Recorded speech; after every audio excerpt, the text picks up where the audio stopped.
follow you, nobody join you, no caller who support No, you. tonight I get my back. I cannot be there your corner. I was the one that spoke to him to come here because he felt like I was saying he should be coming here because I know that tonight I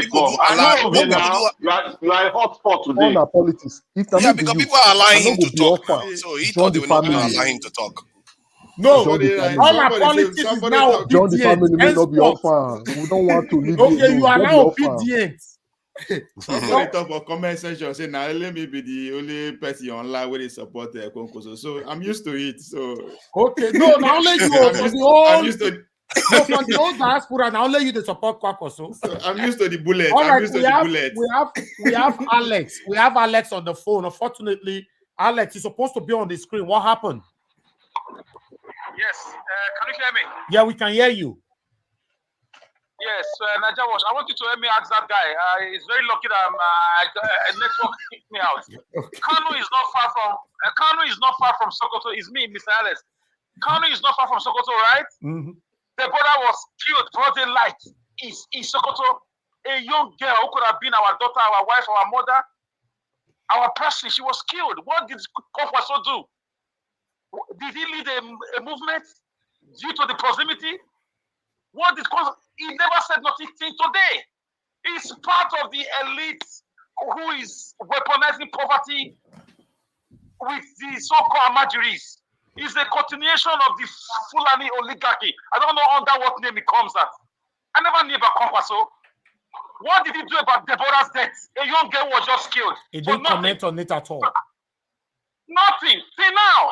And he want to be a president of who? Of his village. Please, I'll find a way to join the platform so we can have a real dialogue with this guy. Okay, all right, keep trying, my brother. All for you now. Alex confirm say Kwasu wants to all of us to death if we talk anything. No, yes, but that's the fact. Kwasu didn't make any comment over the death of Deborah till tomorrow. So so sad. Anyway, let's move on now. Callers, please hold on. I want to hear from my panelists. I would like us to hear now from Madarita. It's Madarita. Madarita. Madarita, talk to us, Nabi. She never talk. It's my turn. She only what? No. She only interject. She never talk. Marita, no verse for me. Okay, Madarita, talk to us. All our politics, you don't beg you in advance now. Madarita, go ahead. No verse for me. Yes, thank you very much, and good afternoon, everyone. I'd like to address something first before I speak. One, Mr. Chukwu Emeka, that was in the comment section. You regarded yourself as somebody's second wife. I don't understand why, particularly Nigerian men, when they see a woman who is outspoken, they always want to allude it to maybe the person is somebody's wife. For information, I am somebody's wife. So you shouldn't make such silly comments. That is a very dry joke. It's a very expensive joke. You should correct yourself and make the required apologies. You, Mr. Chukwu Emeka, on the comment section, you know yourself. Now, back to the topic. I am not in the business. I've said it several times. I am not in the business of soft-pedaling anybody, any entity that wants to truncate anything or deceive the people of Nigeria or deceive the gullible ones about Peter Dirok Obi or about their silly candidates. They are candidates who don't know themselves. They are candidates who are analog. They are candidates who are wicked and evil. They are candidates who are malevolent, putrid, and devilish. I am not in the business of supporting or soft-pedaling. Nobody should tell me I should take it easy, or nobody should tell me, oh, I am going too high just because I am going to drive people from supporting Peter Dirok Obi. Any good person, born of a man and a woman, will know the right thing, what is going on in Nigeria, and support Peter Dirok Obi without any question. So the person you support is a reflection of who you are. You cannot come here and talk about the man on the red hat who was such a big one that came to show his agbada at Chatham House to come and tell me that about education. You have nothing to talk about him. There's absolutely nothing. PhD holder from Shada University in India, and you're calling somebody a trader who has gone to Ivy League schools. If you that live in America, you know what Ivy League schools means. So please, it's not even a PhD holder that he actually read it. So it's something that they give you honorably. You're not used to brag. What is that? Does PhD holder allude to a good leader? What is the statistics of the Amajiris in Kano now? Thank you, Sir CM, for giving that statistics. I'm not in the business. Let everybody just know this now. I'm not in the business of soft-pedaling anybody who doesn't want to think straight. If you don't want to think straight and follow Peter Dirok Obi and follow the right thing, I will have an operation on your brain so that you have sense. Now, going back to the topic, Atiku, as a result of what he was talking about, kind of employing people. You know what? Really and truly, in politics, for example, I'm going to be very fast because I know I have a limited time.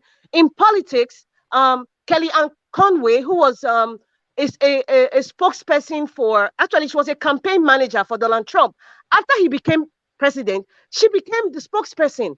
I don't have an issue with employing people who worked in your campaign, who believe in your ideology, who believe in the status quo of the party that you support. I have no issues with that. Or you can employ anybody even outside the scope. No. The issue I have is when you have that job and that person is not doing the work properly, or that person is lackadaisical in their duties. It is the duty of the person, of your employer, to checkmate you. And if you're not doing well, you are fired. Now, Peter the Rock Obi now, even if he employs, let's say Aisha Yusuf, she's a great woman. She has even said she doesn't want any political position. But if she has been given a position of Minister of Women Affairs, for example, if she's not doing well, I believe Peter the Rock Obi, we put her out. Because we're not here to play, we're here to fix Nigeria. So the buck stops at the desk of the employer. So I have no issues about that. Now, it's just because Nigerian democracy, we're still at the embryo stage. I keep saying it. We are not as developed yet in terms of practicing democracy like the US and other great Western countries. But because of the kind of corrupt system that we have, when these people are speaking, it's more like Mandarita, I'm sorry. You can see that Chukwuemeka have apologized. It's right on the screen. Okay, apology accepted. I've seen it. Apology accepted. Okay, as you see, all these countries who are practicing democracy now, like the US, I mean, over 400 years ago, their policies were probably even worse than what we are experiencing now. But fast forward, I personally have no business in employing the best hands, the best brains. But when you get that job, if you're not doing that job, you're being booted out. That's how the Western countries that we are living today, that's how it's functioning. That's how the system is functioning. And that's why you have places like political position. After 4 years, if you're not doing it, if you're not doing well, you are booted out. You are voted out. Just like what the Americans did to Trump. You are booted out. So, the way Mikano put it, he's just expressing to us the typical Nigerian system. But really and truly, most people who are working with any campaign, with any of these candidates, potentially they're going to get positions. Why do you think Renault and the one that calls himself the fake son, they're doing all this and they're all shouting and show? Because they're also looking for political positions. That's just the way the world works. But how are you managing your duties? And the person that employed you, how is that person checkmating what you're doing? Just what is happening now. Buhari is not checkmating anybody. I said Nigeria is working on autopilot. So I listen to Mikano talk and the likes. It's just like I said, just like the man on the red hat. It's the chip of the old block. All of them, they are playing the same kind of. But if you see how they even campaign, they are not even saying anything that is digital, anything that is futuristic. It's all the same thing we've had in 2015, 2019. It's the same pattern. It's the same pattern. So anything that they're saying now is like, I don't even listen to these people. I don't, because it's like you are sucking my intellectual capacity from my brain. So I don't want to listen to blagadash. I don't want to listen to that. I have no time for that. Now, going by the INEC, I just want to be fast because I know. No, we are not on INEC yet. We are going to do that.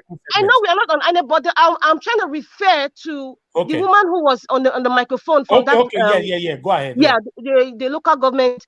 They were complaining. I keep saying, where is Mr. Festus Okoye? I am looking for that man. We should be looking for Festus Okoye to come out and speak up. Since Yakubu has become mute, just like he's the one that employed him, Festus Okoye that has been coming severally to scream and shout on top of our heads, where is Festus Okoye? We are looking for him. I just have a brief history. 2015, INEC says they spent 1 trillion naira for 2015 general elections. 2019, the Senate approved 234.5 billion naira and for the election, from 1 trillion to 234 billion. That is what the Senate approved for 2019. Now, 2022, INEC says they need 355 billion for this election now. But INEC National Assembly has approved 305 billion. Now, if you have, and this is separate from the 40 billion INEC gets every year. I guess it's for pay their employers, logistics and whatever, but they get 40 billion naira yearly. They're even telling the Senate now to make it 50 billion. You guys want to check these facts. If the next section is comment section, if I have to repeat this again so people get the message, and the reason why I'm saying this is because we cannot start having this nonsense of people not getting their PVC or they're collecting money and we are hearing all kinds of nonsense when the budget has already been there. So they have 305 billion naira, 305 billion naira.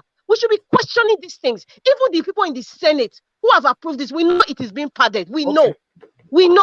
Okay. I'm going to stop here for now, but nobody should come and talk. If anybody says anything to support another candidate, I will interrupt you. I will break the rule. I will break the rule. Thank you. All right, thank you very much for that, Rita. Let me take some calls, please. We have please, everybody, hold on. We have a couple of people trying to call in. Let me take at least 5 calls, quickly, and we take it from here. Hello, good evening to you. You try calling in. Yes, good evening. Yes, I did. Thank you, sir. Where are you calling from? On the background. Yeah, can I do it on the background? The background. What do you mean? How do you mean? I don't understand. Do on the background. How? Okay. You are live. The world is listening to you, sir. Yeah, I just wanted to know how I can support what you are doing. How can I support what you are doing? That's just it. All right. Okay. You wanted to talk to me privately. Yes. Okay, that's fine then. I'll call you back then. Thank you, sir. Thank you very much. Okay, sir. Yeah. That's a Nigeria call. All right. Tinubu, Mona, not call me.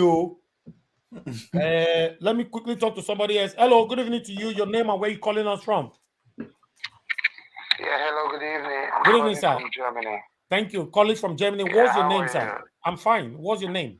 Yeah, my name is Dennis.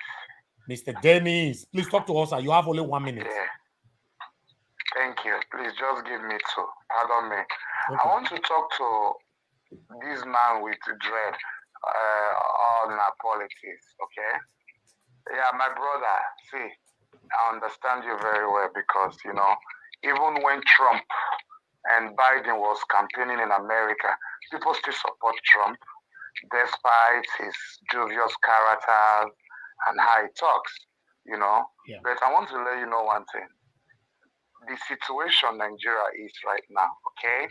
Because, I can say this, permit me to say, I'm ashamed, you live in America, but fine, yeah, there is democracy in America, freedom to support who you want to support. But, brother, I'm ashamed, in this 21st century, you that live in America, where the whole system work, and you knew that people build these things, starting from W. Bush to the father to a lot of American presidents, But you need to know one thing, my brother, this man with dread. Nigeria is not an America. We are in a dying moment. We need to rescue that nation, okay? Please, I would just beg you, if you will allow me, come back home, okay, so that we can build a better Nigeria, okay? Don't be naive, okay? I've never left. Okay? I don't know. I've never left, so I don't know where I should come back home. I've never left. You shouldn't be supporting somebody that you know that is not going to bring something positive to your even children are born to come. Are you happy? Okay, are you going to live all the rest of your life in diaspora? You're not going to go back to your country one day to live as a proudly Nigerian man. Please. All right. Thank you, sir. Thank you. Thank you very much, sir. Thank you. Thank you. God bless you, sir. Thank you. All right, callers, everyone hold on for now because we are doing some shuffling right here. Let's move on to others. Engineer Ken, is your turn, sir. Talk to us 5 minutes. Good evening to you. Okay, Engineer Ken, you are not available. We got to move on to the next person now. Mr. Najawach, please, can you call someone else? After that person, you call me back, please. Okay, all right, then that's fine. I'll call someone else, but I have somebody on the phone right now. Please hold on. Okay. Hello, good evening to you. Your name and where you calling us from? Yeah. Hello. Hello, sir. Please turn down your gadget over there, your system. I'm hearing double voice. Okay, go ahead. What's your name? Where you calling from, sir? Okay. Hello. My name is Sonny. Mr. Sonny, you are calling from where, sir? I'm calling from Germany. Okay, go ahead, sir. Talk to us 1 minute. Okay. My point of view is that I don't think that the election in Nigeria will work out because the senators are the lawmakers. I don't see what Peter Obi can do there when he gets into the power. Let him get there first. Let him get there first. The constitution of the Nigeria is made by these senators. Yeah, let him get there. Our primary effort right now, sir, is how to get there first. When it gets there, we start this kind of conversation. Okay. Yeah, let him get there first. I wish. Okay. Then I support Peter Obi better. I think that without changing our constitution, because the majority in the house there will not allow him to do anything. Because the system of Nigeria is very. They made the system of Nigeria that anybody who has a good plan for Nigeria will not. They will just. Yeah. It will not work out. You are right. You are right. But we got to start from somewhere. You know, yes, the first step is to have the first president. That's what I want to chip in. Thank you very much, sir. May God bless you. Thanks, sir. Thanks for calling in. Yeah, all right. All right. Hold on, callers for now. Okay. Victor Naja Obi, please talk to us. You have your 5 minutes. Go ahead. Good day, everyone. Good morning, good afternoon, good evening. And I want to say there's a brighter future for Nigeria. Before I will go ahead, I would like to take this verse from the Bible. It said, "Thou prepare a table before me in the presence of my enemy. Thou anointed my head with oil, my cup runneth over. Surely his goodness and mercy shall follow me all the days of my life, and I will dwell in the house of the Lord forever." The reason why I put that, Ovie, you see me very well, Abi. The reason why I put that, you too. I see Ovie, I see Dr. CM. Now let two Nigerians not show your face. Two Nigerians show your face so that Ovie go see you well. I bet support me. I'm on that seat. The reason why I call in today, the reason why I came to the platform, just coming back on break now, I'll soon go back. The reason why I had to hit in is because of somebody has come to the den of the obedient and is daring us in the obedient den. No. Thank God he's here and he has already witnessed some piece of the iceberg, not all. A piece of the iceberg from the greatest Margarita. And the great women that we have here. Mr. Samuel has not spoken. No, Margarita just give an small woto. I'm on my side. I'm on my side. You see, I have to show my face so that Ovie go see me where you know where would they meet. CM, Ovie, and things like that. You know where would they meet. So, Mr. Mikano is just a sort of, I beg to use this word, is a man that he doesn't know whether he's going for the presidency or not, because he's just playing something around the whole place, messing himself up. That is why I have to pull out that verse of the Bible. That word is spoken is for Obi. Obi know that word is for him. Thou hast prepared the table before him in the presence of his enemy. And who are this enemy? Mikano and Abado and Kwakwanso. So he prepared the table, and he said at the end, he said his cup shall run over, and his goodness and mercy shall be upon him.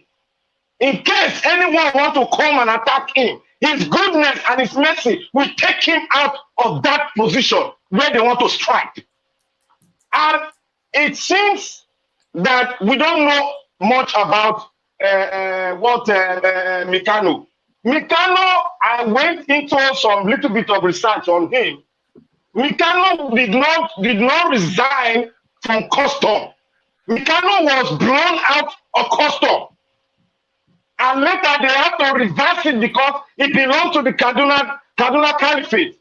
Go and check me out and come and correct me. And two again, Kwakwaso is a man full with pride. And God has spoken that I despise the pride. God hates the pride. Even Allah, that is Allah. Allah hates those who are proud. And he has shown in his own atmosphere that he is a proud man. Therefore, he cannot lead. And one other thing again about Kwakwaso lost election. He lost election in that Kano. He lost Kano. He has lost Kano before. So when people come up and say, Kwakwaso, he will win Kano, he will win Kaduna, the reason why Kwakwaso is there, Kwakwaso wants to fall at the tail end, he wants to fall on his brother's side. And that is Mikano. That is the reason why Kwakwaso is there. So that he can be able to file out in the next election, because rub my back and rub your back. So that he can file out in the next election after 8 years and come back and bring out his ugly end and say he wants to become a president from the north because he's going to rotate back to the north. That is the game they are playing. We know the game they are playing. And Ovie himself, Ovie is in the north. I believe he grew up in the north. And I believe he has benefited from Kwakwaso one way or the other. It's not a fact, but that is my belief. And you are here to disprove it. Because you cannot be in your domain, in a place that men have died. Garnish it, come up, beautify democracy, and you are there to benefit from that same democracy in the United States. You say you are holding a green passport. Everyone around this space here, they are holding a green passport too. We are all proud to be a Nigerian. And if you are proud to be a Nigerian, you have served Nigeria, you should be ready to bear the consequences and take a man who you believe is right for that position. Not a man that comes from the perspective of tribalism and the egoistic nature with pride, a man that has come from a religious background that takes every one of us as a slave. I beg for that word I just used, but I have to use those words. This is a man that cannot say anything about a lady, a Christian that was maimed and killed innocently. But thank God, the parents, the children, and the offspring of that lady, the parents were taken back to the south. And River State, they are not dwelling in River State. They have enough resources. Thank God, the River State government and other organizations brought them in. And we are here talking about Kwakwaso. The die has been cast and the eagle has landed.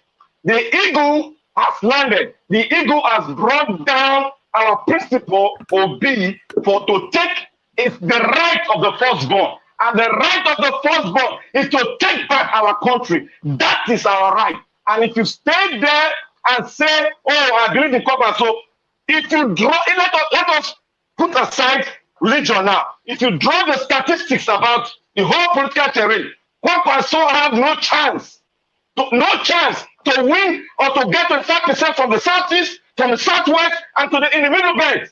And you cannot use that to win an election. Let us be very realistic. If you are for Kwakwaso, I believe you are for Atiku. Because Atiku has just spoken that it's not here to play politics, to change the Nigerian status quo, but to give everything to his accolade, to his political, hungry liars, demonic people, contract. He has spoken before. He said APC is corrupt. APC is corrupt, and we are corrupt too. We are also corrupt, but APC is more corrupt than us. And Kwakwaso was never resigned as the defense secretary. Kwakwaso was dropped from the cabinet. So I correct that statement you made. Kwakwaso was dropped He did not resign. So I thank you, Nigeria Watch, for giving us this great platform. He has come to the Lion Den, and we are going to eat you like a meat here. Okay. God bless you. You don't enter all our politics. You don't enter one chance. Peter, they fear me now. Peter, don't really look the screen when they talk. So you they fear me. You don't say this platform. Nigeria Watch is my turn now, right? Okay, yes, Ejinake, talk to your 5 minutes starts now, sir. God. Okay, thank you so much. Thank you so much. Thank you. Where you go when would they call you? No, I just there. I just do something for my computer. With one woman for there, you know. Not be lie, you are right. There's something must kill a man. You know what I mean? All right, talk to us.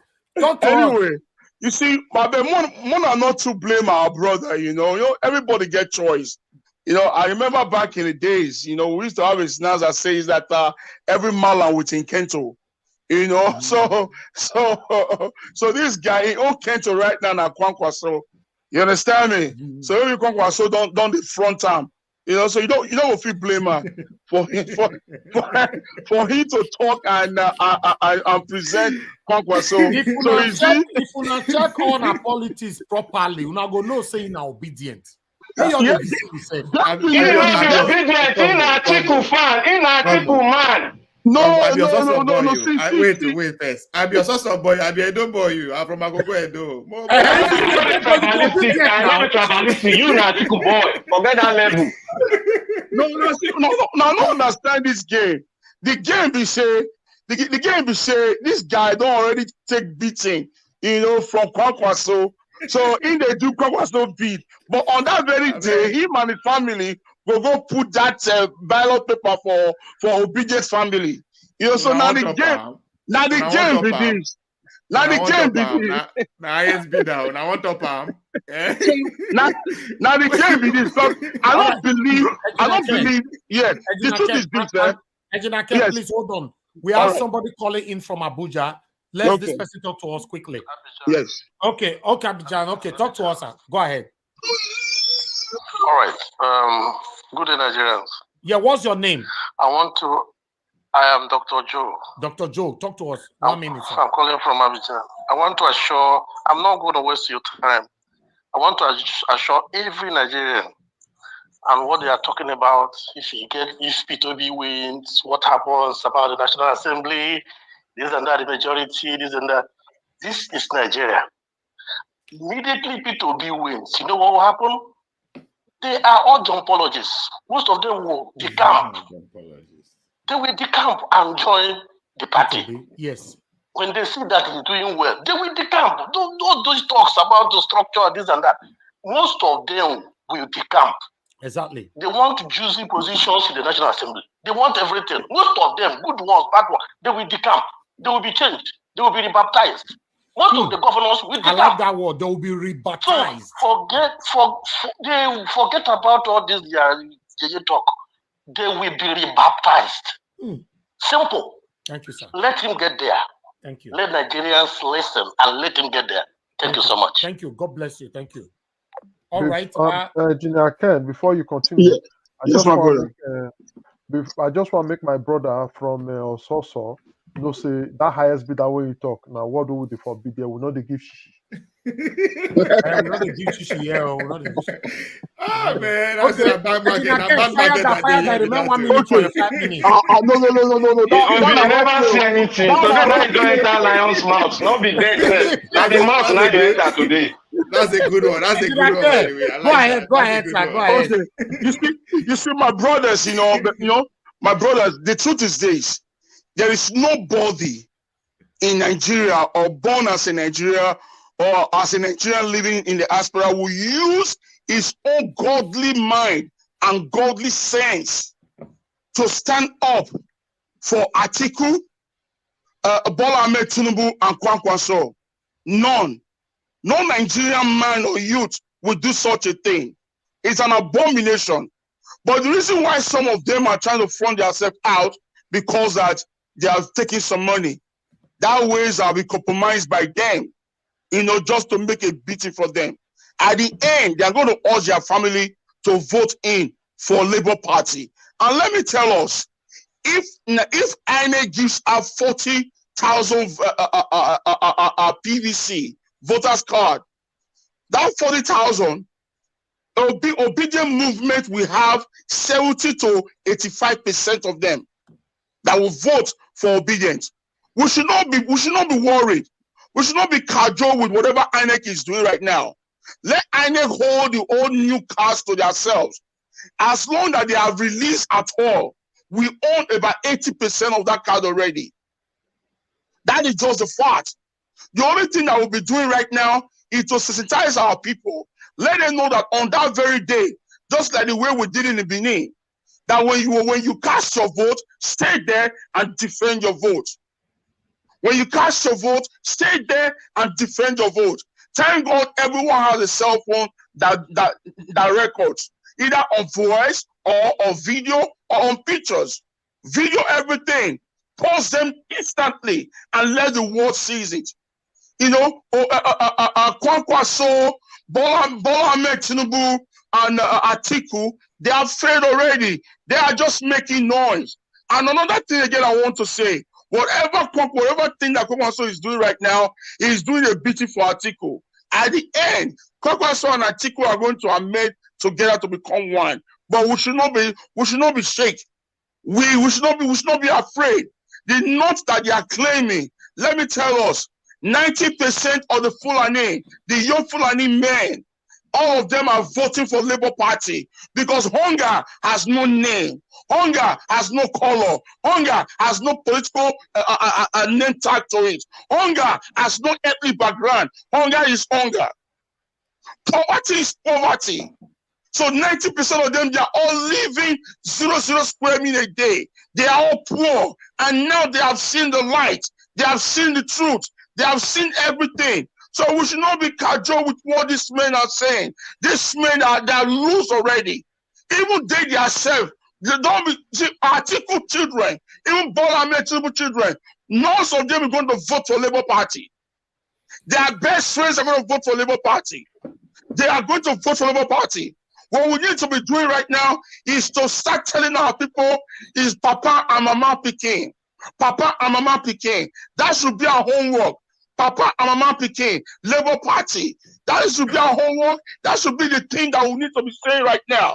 So whatever they will do, they are not winning it because INEC know any mistake from them is going to be a war. And that war will not be civil war. That war is going to be a big war. It's going to be the poor versus the elite. It's going to be the poor versus the politicians.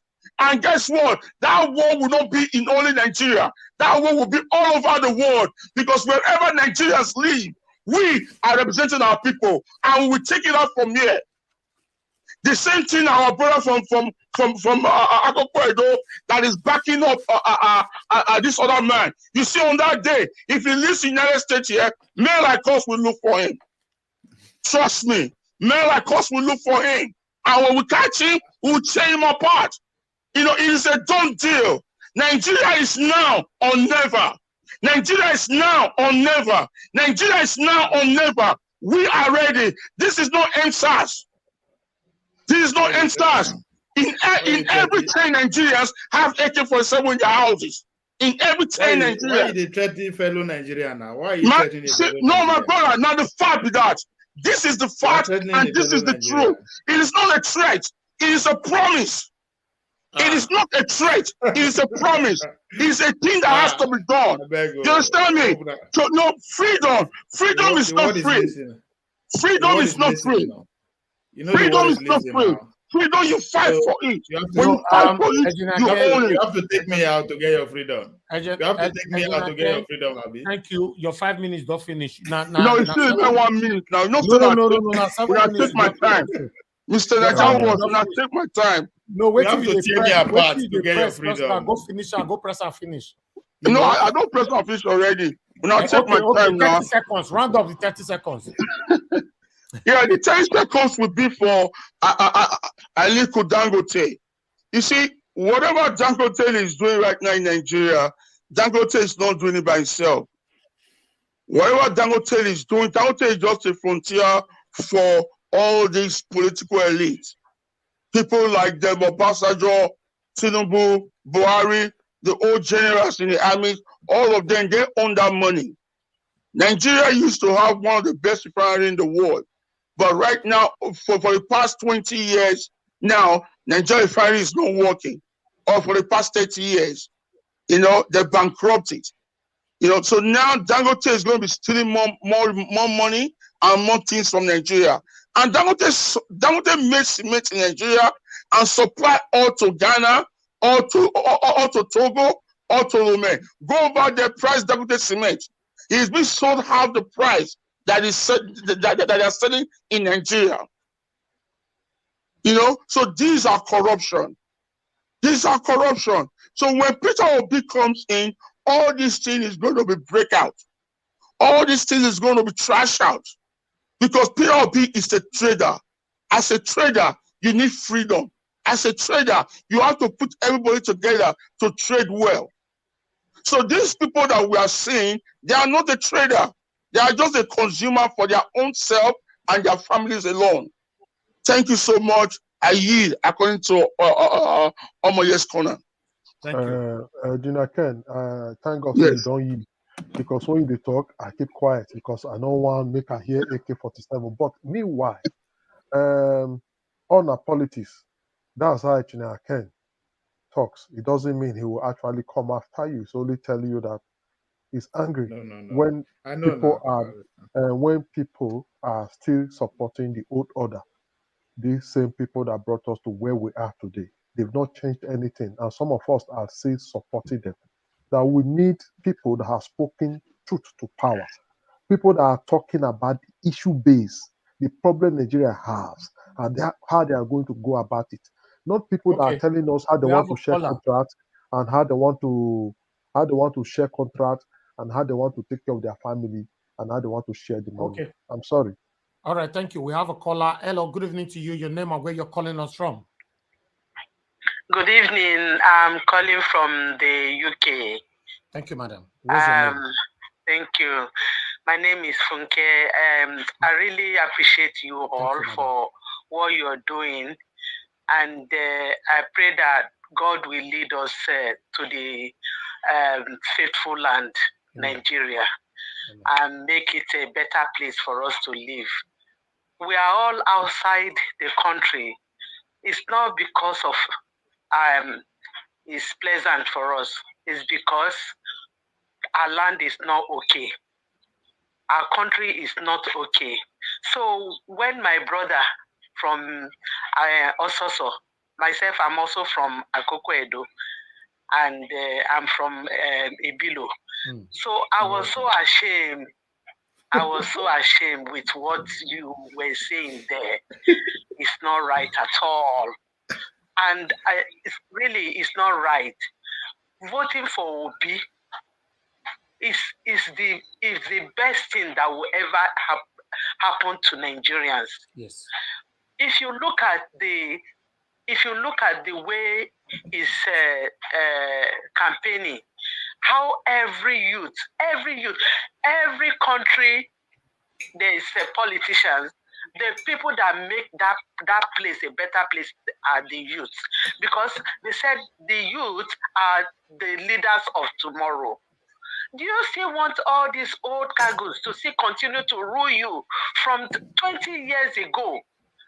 Even before you were born, they've been ruling, and you still want them to continue to rule you and damage your future and the children you are going to have and the children.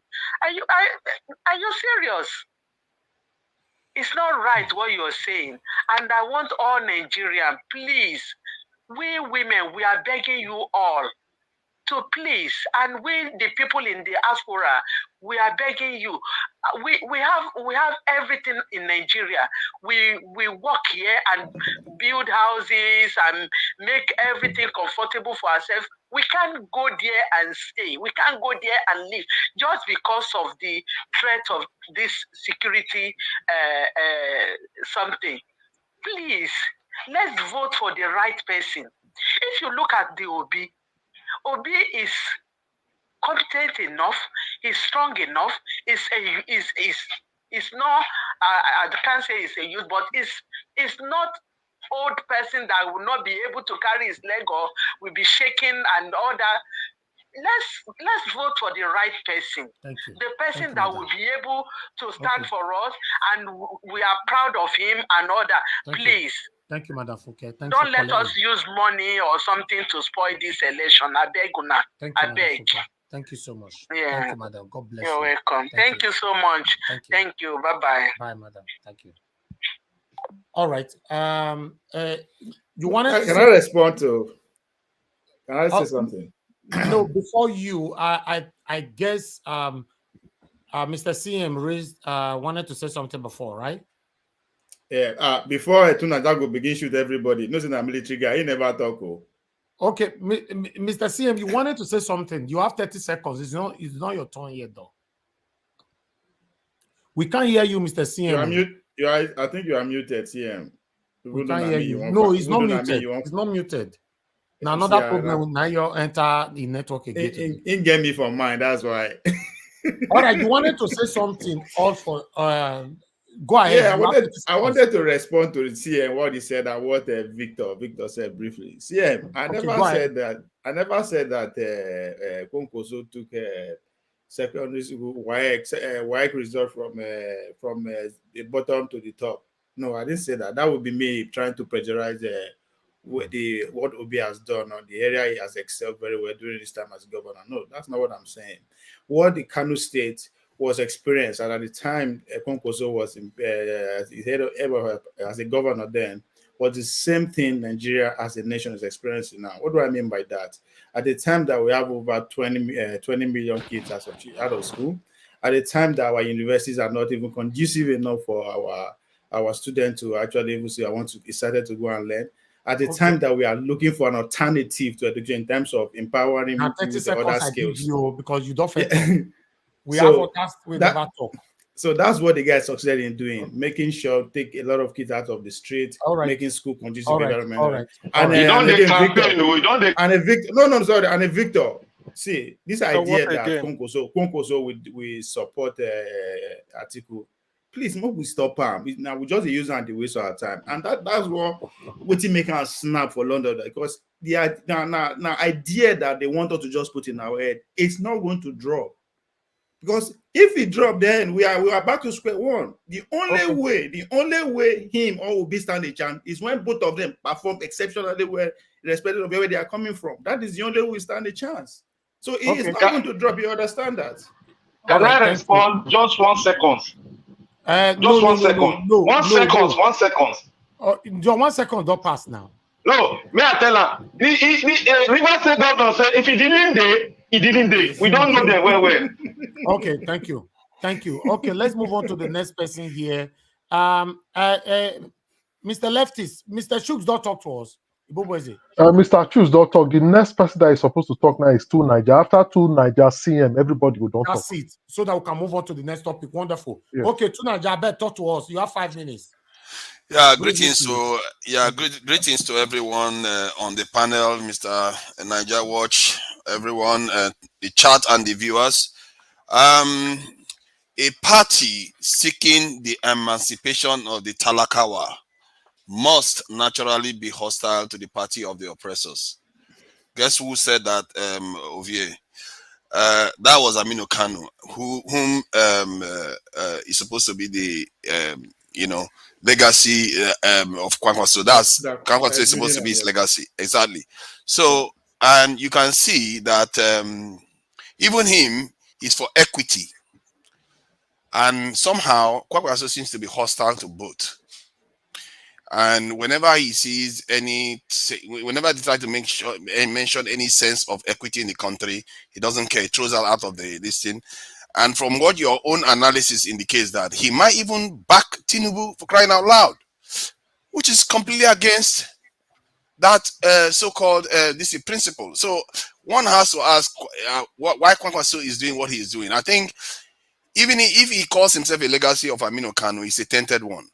And he has to retrace his steps, because some of the things he's doing doesn't represent that. It represents more of the classic, all this biased tribal instinct-based politics. Yes, he has the interests of his immediate locality at heart. That is true. He worked very hard for them from what you've described. But the way he's going about his national politics, I told you, even on your platform, I said, he has been disqualified in my eyes. Because you can't want to be a national politician and the leader of the entire country, and you sound so tribal. And you sound so really, you have such religious kind of supremacist ideas in politics. Those two things are explosive. So that is my take on this in Kwankwaso. And I don't have a lot to say about him. And, you know, I've already addressed the issue of education. And all those things is part of the idea that he seems to think that he needs anything to raise him up. What raises a man up is the work that they have done for their people. Like you have just testified to his work. He didn't care too much about his education. It's what he's done to his people. That's what is relevant. So my take on that is, I'm sure I'll just leave him there. About the main topic, I think it was about, what was the main topic again? But I think somehow this stuff goes sidetracked to Kwankwaso. The other topic was Atiku already telling his cabinet, or should I say his body's campaign team, the position that we get, but they need to work hard for them to expect any kind of position from him when he become a president. That's true. Accountability, isn't it? That's where it starts from. And Peter Obi himself said it yesterday that he should be held accountable, and people should not go to sleep after he gets into office. And I hope he doesn't regret that statement, because nobody will go to sleep when he gets into office. He has to make sure he gets the job done. For me, you know, I've always said it. The first thing, you had a lady that called on the phone. She wants to come to Nigeria and feel safe. We have to take care of that business, and that's why I went there to ask that question. From what I gather, you know, the statement made yesterday, it seems to have resonated with a lot of Nigerians, because he needed to hear it. I think we were watching it here yesterday when people were saying, "Oh, maybe we should she should take it easy." No, he needed to hear those things, because Nigerians are frustrated. You can hear the frustration that people express here all the time. This morning, I had people attacking me even on the morning session because I just made some statement that Peter Obi made himself. Why? Because Nigerians are frustrated. They don't care whether it's logical. They are frustrated. They don't want to hear any funny statement. But if it was Peter Obi that said what I said, they will excuse him anyway. You see, that's the interesting thing about the way people behave. That said, anyway, I will just try to keep it brief. For me, transparency, security, those two things are plaguing Nigeria. And almost everything we complain about is on those two. You can put them on those two brackets. When you don't trust government, when you don't do this, it's transparency. When you can't go home, when you're afraid and watching your back, you can't go to trade, you can't do anything, you can't invest, it's security. Because nobody trusts the system to remain stable enough for them to be able to invest and get their returns back. So that's how I'm going to leave it. Thank you. Thank you very much to Nigeria for keeping within your 5 minutes. We have a call here. Mr. Kelvin Kel, please talk to us in 1 minute. Yeah, Najawash. Good evening, sir. Talk to us. My family, good evening, everyone. I want to go straight to the point. You see, let's not stretch this matter about Kwankwaso. I think Kwankwaso, whatever he's doing, is playing to our advantage. Let our prayer be that on the 25th of January, Kwankwaso remains in the ballot. If Kwankwaso remains on the ballot, Obi will be declared the president in the night of 25th. Because the northern vote will be decimated. Atiku will take some, Tinubu and Shetima will take some, Kwankwaso will take some. Obi has locked the entire southeast and south and possibly north central. This guy is guaranteed of 3 zones. Then he will come to southwest and get his 25% in about 4 of the southwestern states. Get like what he needed is just like 4 or 3, 25% in the core north, outside the north central. He is the president. Because if Kwankwaso teams up with Atiku, it's going to be difficult. So let's allow Ovie, let him keep marketing Kwankwaso so that Kwankwaso will remain on the ballot. My brother on our politics, his mouth is with Kwankwaso, but his heart is with Obi. All right? Yes. So whenever you see any Nigerian in diaspora that is supporting their demonic parties, is either they are getting something from them or they are expecting something after they have won. Thank you, sir. So our party NNPP is the southern party actually. The founder is from Anambra of NNPP. All right. So it's a southern party. Not worry. Now let me go convert on a politics. Make no your worry for that one. He's already. He said now they give shishi. So I want to happen. No, we will buy you water. Don't worry, we'll buy you water. Oh, they find go be happy. ISB there. No, we'll buy you water. Don't worry. All right. CM, talk to us, sir. If your network, we lost CM already.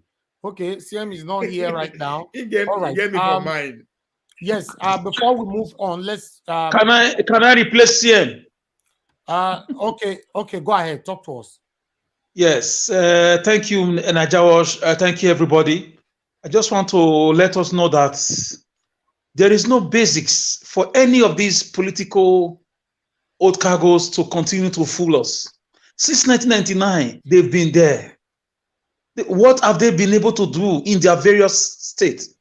Let them bring out their conferendum, their report card, their faucet or go. They should bring out, they should try and display what they've done.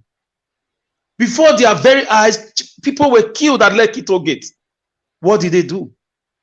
In the same states, in the same nation, in Kaduna, a whole railway line was kidnapped. 960 passengers.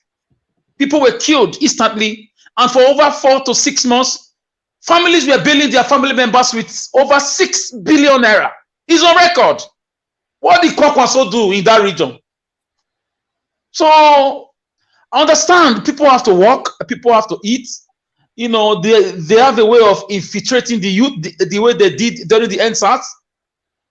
We just used the ballot box to evict somebody who was also being, who obviously was not on our side and was not on the side of the good masses of Nigeria. We cannot continue like this. This is not a joke.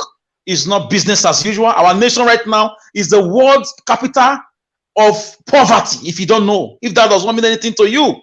If the education you have does not read something in your bear about that. Your passport has gradually fallen, 36th place behind, is now one of the weakest passports in the world. That means on every Western world countries you are entering, there are chances that you will be separated and scrutinized again and again and again when you are not from Pakistan. So even Somalia now, their passport is gaining weight than us. Zimbabwe, look at our currencies, our Nigerian currency. In 2015, how much was the dollar to naira? Look at our farmlands. Fulani killers have been unleashed on us. 6 million killers.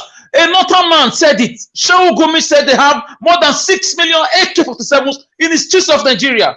Meaning they have 6 million Fulani herdsmen unleashed intentionally on Nigerians. ASU strike. Students were kicked out of school for over 8 months. So you have a set of baboons, a set of animals, wicked satanic devils. How will a black man be treating his own fellow black citizens like this? Our leaders are not Americans. They are not Middle Eastern people. They are among us. Why did we reach here? The Kwankwasos of this world, Tinubu of this world, Atikus of this world. What would I be saying? The Kalatawas of the Kano, Amino Kano, has vanished since Kwankwaso he was a good governor. For me, Kwankwaso is just a man who is waiting for the 11th hour collapsing. Tambawa did it against Wike, a very close friend of Mr. Wike. We are not fools. Tambawa did it. He waited until 3 minutes before the closure of the ballot. And he collapsed with Atiku. That's how Wike was defeated. And PDP is paying the price for it. That's the same game the so-called Kwankwaso want to play. He will do it. These northern people, they don't care for human being. I'm sorry, a little bit, let me divert. Ojukwu said it, that they have this mentality, the conquest, born to rule. They see other people who are not with them as slaves. Who will continuously be your slave? And meanwhile, you are the one who is a slave to the Western powers. They are using you to kill your own brothers and sisters. And you are thinking somebody that is not in your religion is a slave. You are the biggest slave. Because you are in the same country with these people, you are, sharing the same geography, and another person is controlling you with religion. So, guys, Peter Obi is the only way out. I cannot see any other person right now. Kwakwanso will definitely collapse. I read political science. I'm not saying I'm perfect. I've seen the game theory before. They did it against a whole seasoned, rugged and dogged Wike. They did it for him, against him. That's why he now used the guerrilla warfare theory on his own party leaders. And now they are paying the price.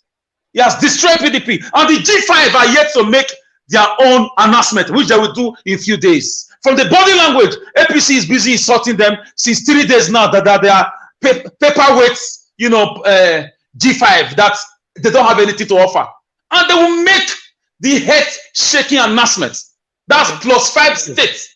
For Mr. Peter Obi, Kwakwanso should go and rest. He should go to Caliphate. He should go and rest. In fact, if he can call Peter Obi and just confess and come, we will take him in, because we need all hands to be on deck. Thank you, Najawash. I'm still here. Thank you so much. Thank you. When we talk about Alex, if you are waiting for the G5 to make their announcement, I'm one of the G5. We have already announced. Thank you. Let's say lefties. Let's say thank you, lefties. Lefties, better not carry go CNN. Yes, so we are all G5. I'm G5 too. I love them. All right. When we're talking about G5, BBC actually asked Governor Wike a couple of days ago here, and he's asking them, why are you in a rush? So let's listen to that quickly. Is your presidential candidate for the 2023 election? Why are you in a hurry? Why are you in a hurry? We are in January. You said you this guy, man. Just look at his glasses. Look at his glasses. Who are you in a hurry? Excellency, who is your presidential candidate for the 2023 election? Why are you in a hurry? January 4th? January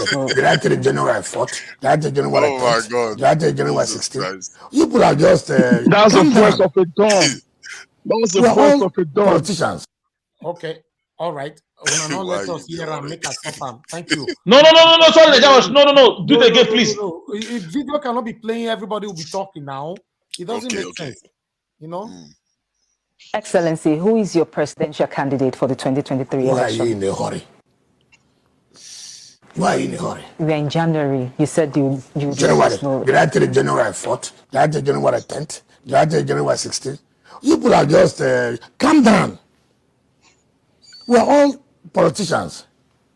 We all have our own political strategies. The election is about a month away. Oh, what is wrong even in who told you that 24 hours nothing can happen in politics? Who told you that?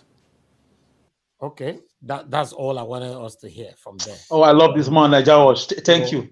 All right. This is the president that we never had. This man is the president that Nigeria never had. Imagine if he was the president, it would be total entertainment for straight. No, and it will work. We have second segment, please. We have second segment. Thank you. Anthony Ola, thank you very much for the super chat. May God bless you. I appreciate you all. Please, I can see we don't have enough like on this video. Please hit on the like button, the thumbs up right there. It's right there on your screen. Touch on it, please. Thank you very much, my people. I appreciate every one of you right there. Every one of you that have super chatted, those that have supported, those that have shared our video, that have liked this video. We want to say we are very, very grateful. We're going to take 1 minute break quickly. Then we could move on to the next segment. Peter Obi for president. Vote Labour Party. This message now from Voice of Patriots. Then be correct people wey stand gidigba with Peter Obi and Yusuf Baba Ahmed to say Nigeria must better. From consumption to production.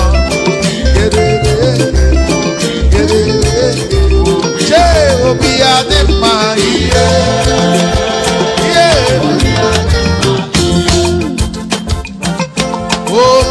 the man. Yeah. We are the man. We are Kachama. Before Nigeria, we go to good. What we follow will be.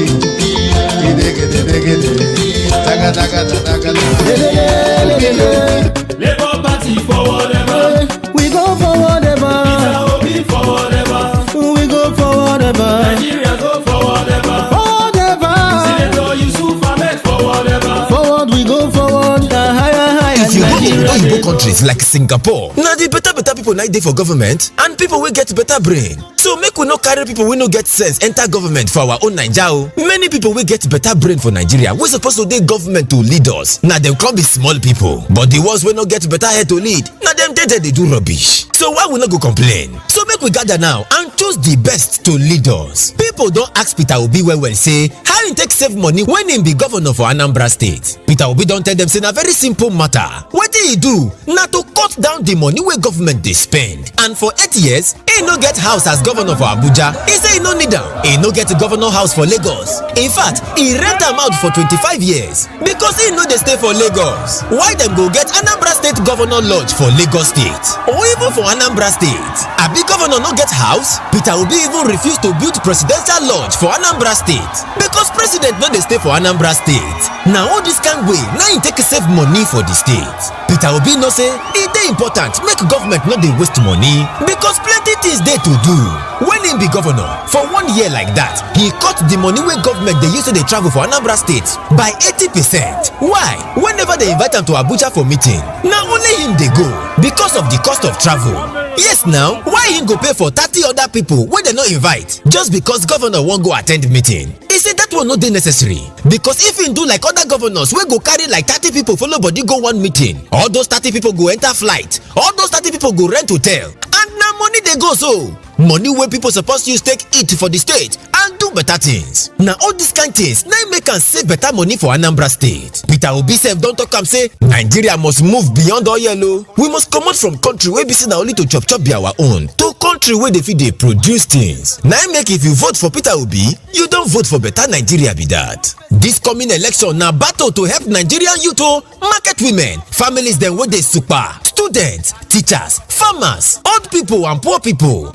Now face Peter Obi they see as they work out from everywhere for the country. Now because of these people, now make Peter Obi don't come. And just like person when they die for water, you must try to stretch your hand so that the person go feel raise you up and save you from the problem where you dey. Now make you need to vote for the right person. Vote for Mr. Peter Obi. Labour Party.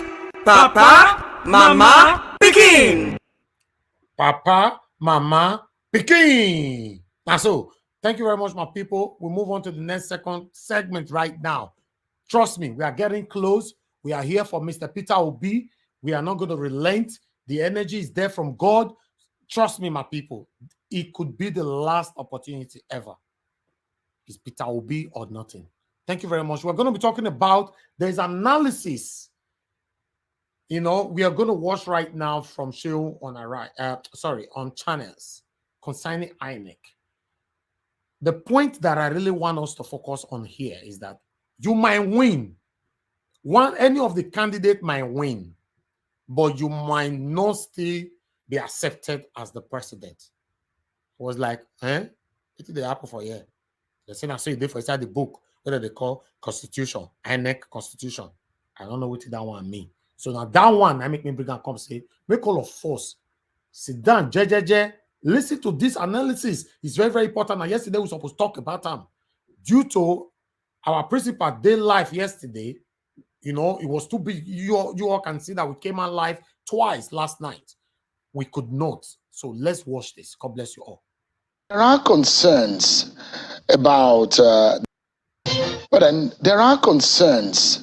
the electoral law, the constitution, and the 2023 election.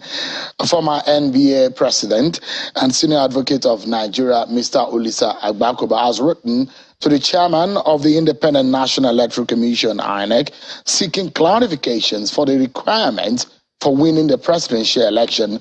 Mr. Agbakoba, in his letter to INEC chairman, Professor Mahmoud Yakubu, is seeking to clarify the commission's position on Section 134 of the 1999 Constitution to the public. The former chairman of the president of the Nigerian Bar Association, in a letter dated January 17, 2002, an address to the INEC chairman, said that his request for clarification on the provision of this section was premised on the seemingly ambiguous nature of the section, even as it concerns the electoral process. Well, let's break it down and let's hear from the horse's mouth. Mr. Olisa Bakoba joins us live virtually from Lagos. Thank you so much, Leonard Sik, for joining us tonight. And so it will be good to clarify to everybody to say, this is the rule. If you do win 2/3 of the states, you need to also win Abuja. Or if you win 2/3 of the states, Abuja is irrelevant. Then I have another hypothesis, which is if you won 36 states, but you didn't win Abuja. In other words, if you got a quarter of the votes in 36 states, but you don't win Abuja, are you validly elected? This is the controversy.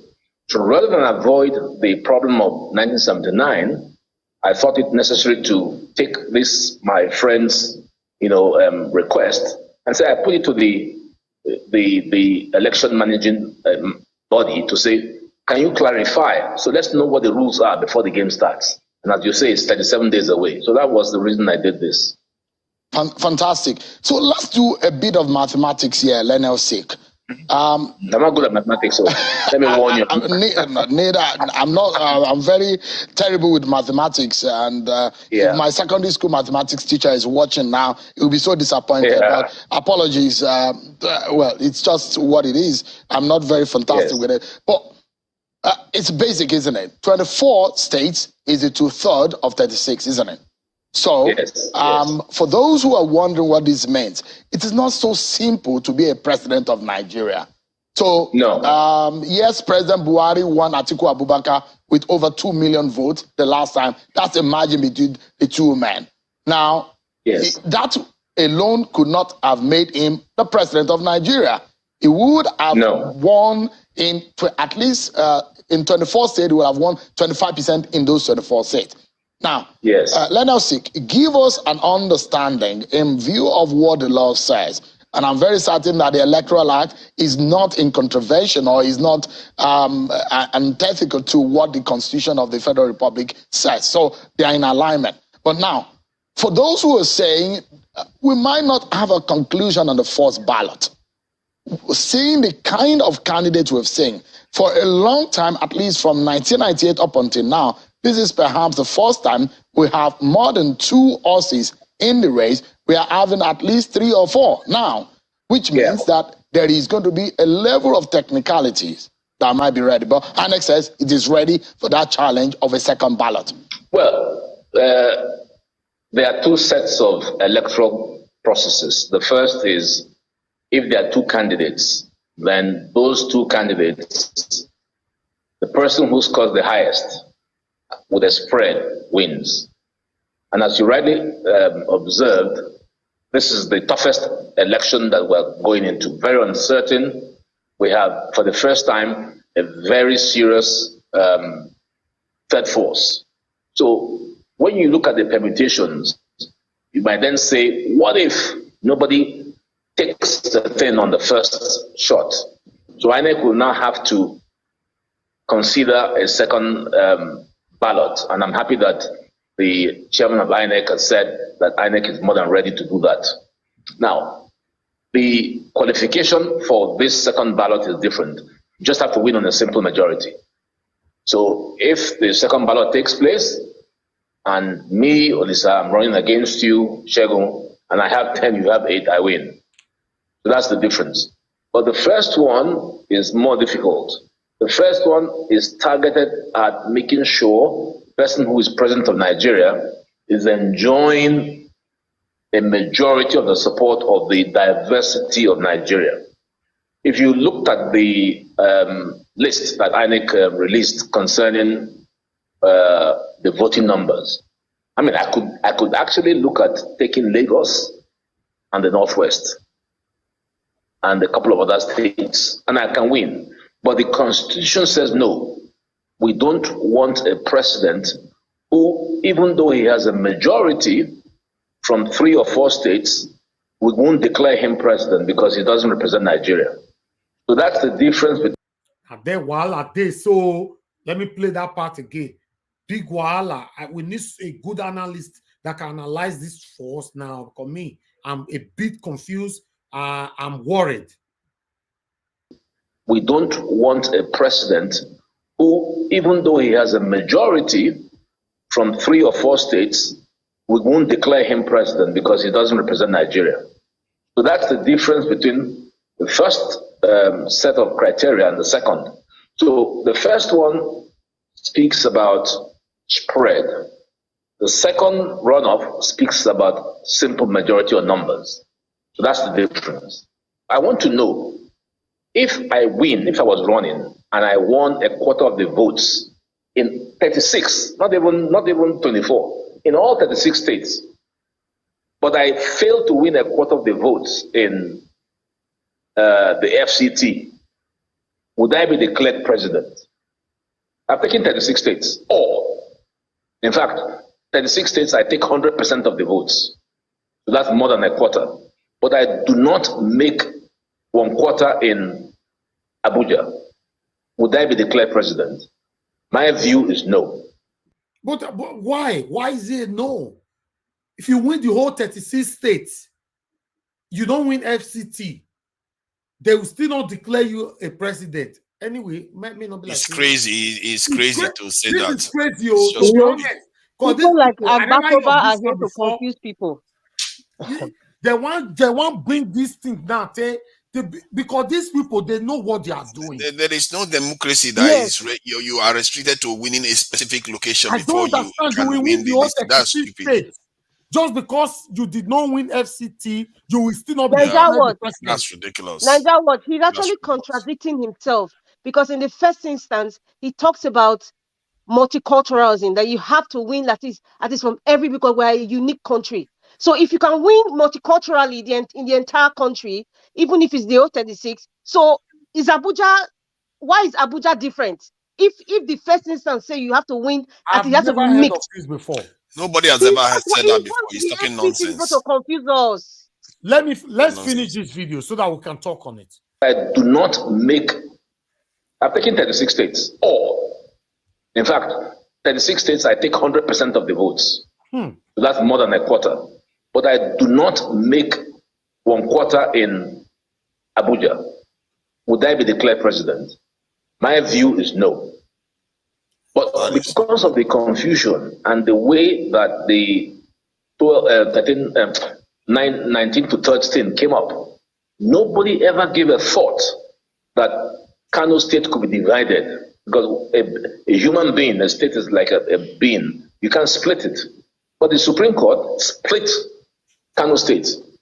So I rather would like to promote the view that INEC must be prepared for all eventualities. I mean, the chairman of INEC's performance at Chatham House was perfect, but there might just be a banana peel. So the way I see it, INEC is more than prepared and ready to present to us free, fair, credible, verifiable, and transparent elections. But could Mr.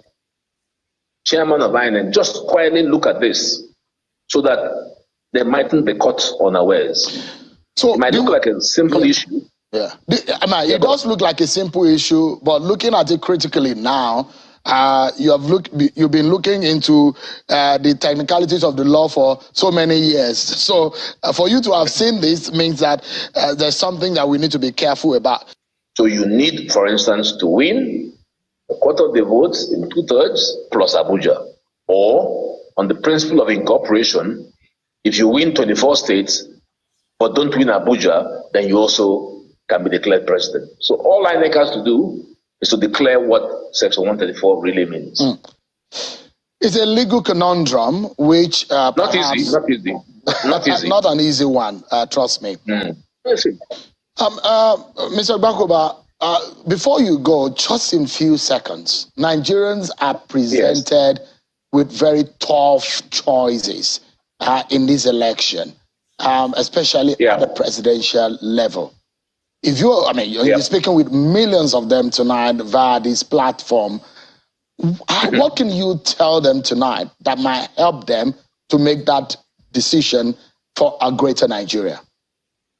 Yeah, you should look for a president who is giving you, first of all, hope, who promises that he will unite the country that has been quite disunited, who promises to pick up on the economy, which is a big issue, who also is very clear about the nature of the insecurity we suffer, who will deal with unemployment. These are what I call the big issues. A president who will give you hope, who will turn around the problems Nigeria faces. Unemployment, the youths are, on the streets, no jobs, no hope. That is the sort of person that I would hope, people would vote for. Well, thank you so much for that insight tonight, Mr. Olisa Agbakuba, a former president of the Nigerian Bar Association and senior advocate of Nigeria.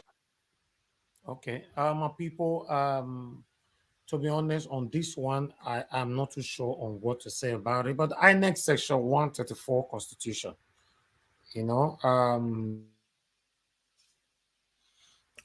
I think that if it is clear that if it states that you have to win 25% of the Federal Capital Territory, that is clear. If it's unclear, that's where the issue is. But if it is clear, then the president has to win it. No, my concern is the part where even though you win the whole 36 states, 100%, and you did not win Abuja, FCT, you will not be declared president of Nigeria. Yeah, that's the rule. If that is the rule before the game started, you better know that. If the game has started and you don't win it, it's up to you. You will get into trouble. You better go and campaign in Abuja seriously now. That's so now. Why you busy winning 36 states? You forget Abuja that you are supposed to win 25%. So I don't think it's going to happen anyway. I don't think that kind of scenario will happen. Can I say something? Hold on. I have a caller. Omoyes Kona is on the phone. Hold on, leftist. Hello, Omoyes Kona, please talk to us. Yeah, so I mean that video is very important because these old ancestors, and the criminals we have, they might have some, because we all know that they have some sort of leverage to a great extent, right, within the INEC system. Let's not pretend about that. So I'm, for one, happy that this is coming out so that whatever we need to check, every nook and cranny that we need to check, because they might be trying to bring in a technicality that, Labour Party is not aware of, for instance. And to Mr. Olisa Obakuba's point, right, he's trying to clarify from INEC, what about Abuja? Because Abuja is the capital, right? Territory. I mean, it's the capital of. So he's trying to make sure that there's no exception to the rule. It's a clarification he's trying to make with the INEC officials. So let's put our ears to the ground to really find out, because we have to be fighting on all ends. As they dig one technicality, they try to plan and plot. We need to be 100 steps ahead of them. So this is why, for me, I think that video is very important. And what he's saying, even though whatever opinion you have or whatever, I think is very important. And it seems to me like he's trying to make sure also, right? Because he's a son, so that they don't come and tomorrow they say because of one stupid technicality. Right? They'll say, they will now try to kick it to the other side, So we're trying to avoid all of that. So I'm definitely keeping my eye to the ground on that one. And we need lawyers. I beg any lawyer in the house that's versed in this matter, please come on and share with us. Talk to us. Thank you. Thank you very much, Omoyes Kona. Thank you. Okay. Robert Manuel, thank you very much for the super chat. We really do appreciate that. May God bless you. Thank you so much. Thank you. All right. Let's start. Can I say something? Can I say something regarding Depends. It's not your turn yet. Okay, sorry. I like to go. No. I thought no. If it's turn by turn, I'll wait. I just it's turn by turn. Yeah, it's not your turn. I'll wait. is Mr. Collins. Mr. Collins, please talk to us. Let's take 3 minutes on this one. Okay, hold on, please hold on. For me, I'm just happy with what the man. Mr. Collins, you're not saying just anything. Said now. I'm happy with it. The only thing I'm very happy that even if you get 8 million in Kano or give. Can you hear me? Eh? Your line is breaking. Can you hear me? Yeah, it's good now. Go ahead. Now I can hear you very well. I can hear. I said, if you like, you have a million vote, 8 million vote in Kano. It's not going to make you a president. You understand? So you have to, for you to be a Nigeria president, you have to win most places in Nigeria, like 24 states in Nigeria. So only that alone will grant you a president. So you can have the whole numbers in Kano. So it's not going to make you a president. So I think that alone will motivate so many people not to now go and begin to talk to many states. Like, I'm happy that Labour is going to get many votes, like a lot of states. Labour is going to win, somebody explained here, in Southeast, in South, in most in the North Central, and also some place in the West. So Labour is going to win the election. So I'm happy that even if let Tinubu or Atiku have the whole vote in one state in North, it's not going to make them a president. That alone, I'm happy for that. So I'm happy in that one. Thank you. Yes, if I must go to that, it's a normal thing. In all election, you need to win the third in all states. We have 36 states in Nigeria, and the law expects you to get to third in almost the state because you are representing what? Nigeria. You cannot have the whole north, and you don't have to third in the south. You can never be the president. It's a clear factor and very clear. It has been like this. For those that say they've not had it, probably have not been following the electionary process. This is how it has been. And again, you have to have the FCT. This is to make sure it's make you to be popular. It's not that one sector, only the North, neither know you. That is democracy about popularity. You must be known all over. And again, if you have a high number of states and you don't have Abuja, you can be declared. If you have a high number, it is when you have a low number, there's a quota, there's a number you must have in all states, including, the law says, including Abuja. That is what the law says, including Abuja. So Abuja is not, it's a capital city. And the law is telling you that for you to be a president, you must also include Abuja to your vote. And it's a normal thing. There's nothing different. He's only trying to confuse people who doesn't understand it when he say, in my own view, there's going to be issue. There's no issue. And going about Peter Obi, we all know that Peter Obi has gotten everything. You don't just mention Abuja because Abuja is a civil servant state, and the civil servants are angry. I know a lot of civil servants that in the second tenure, they promise, they say, once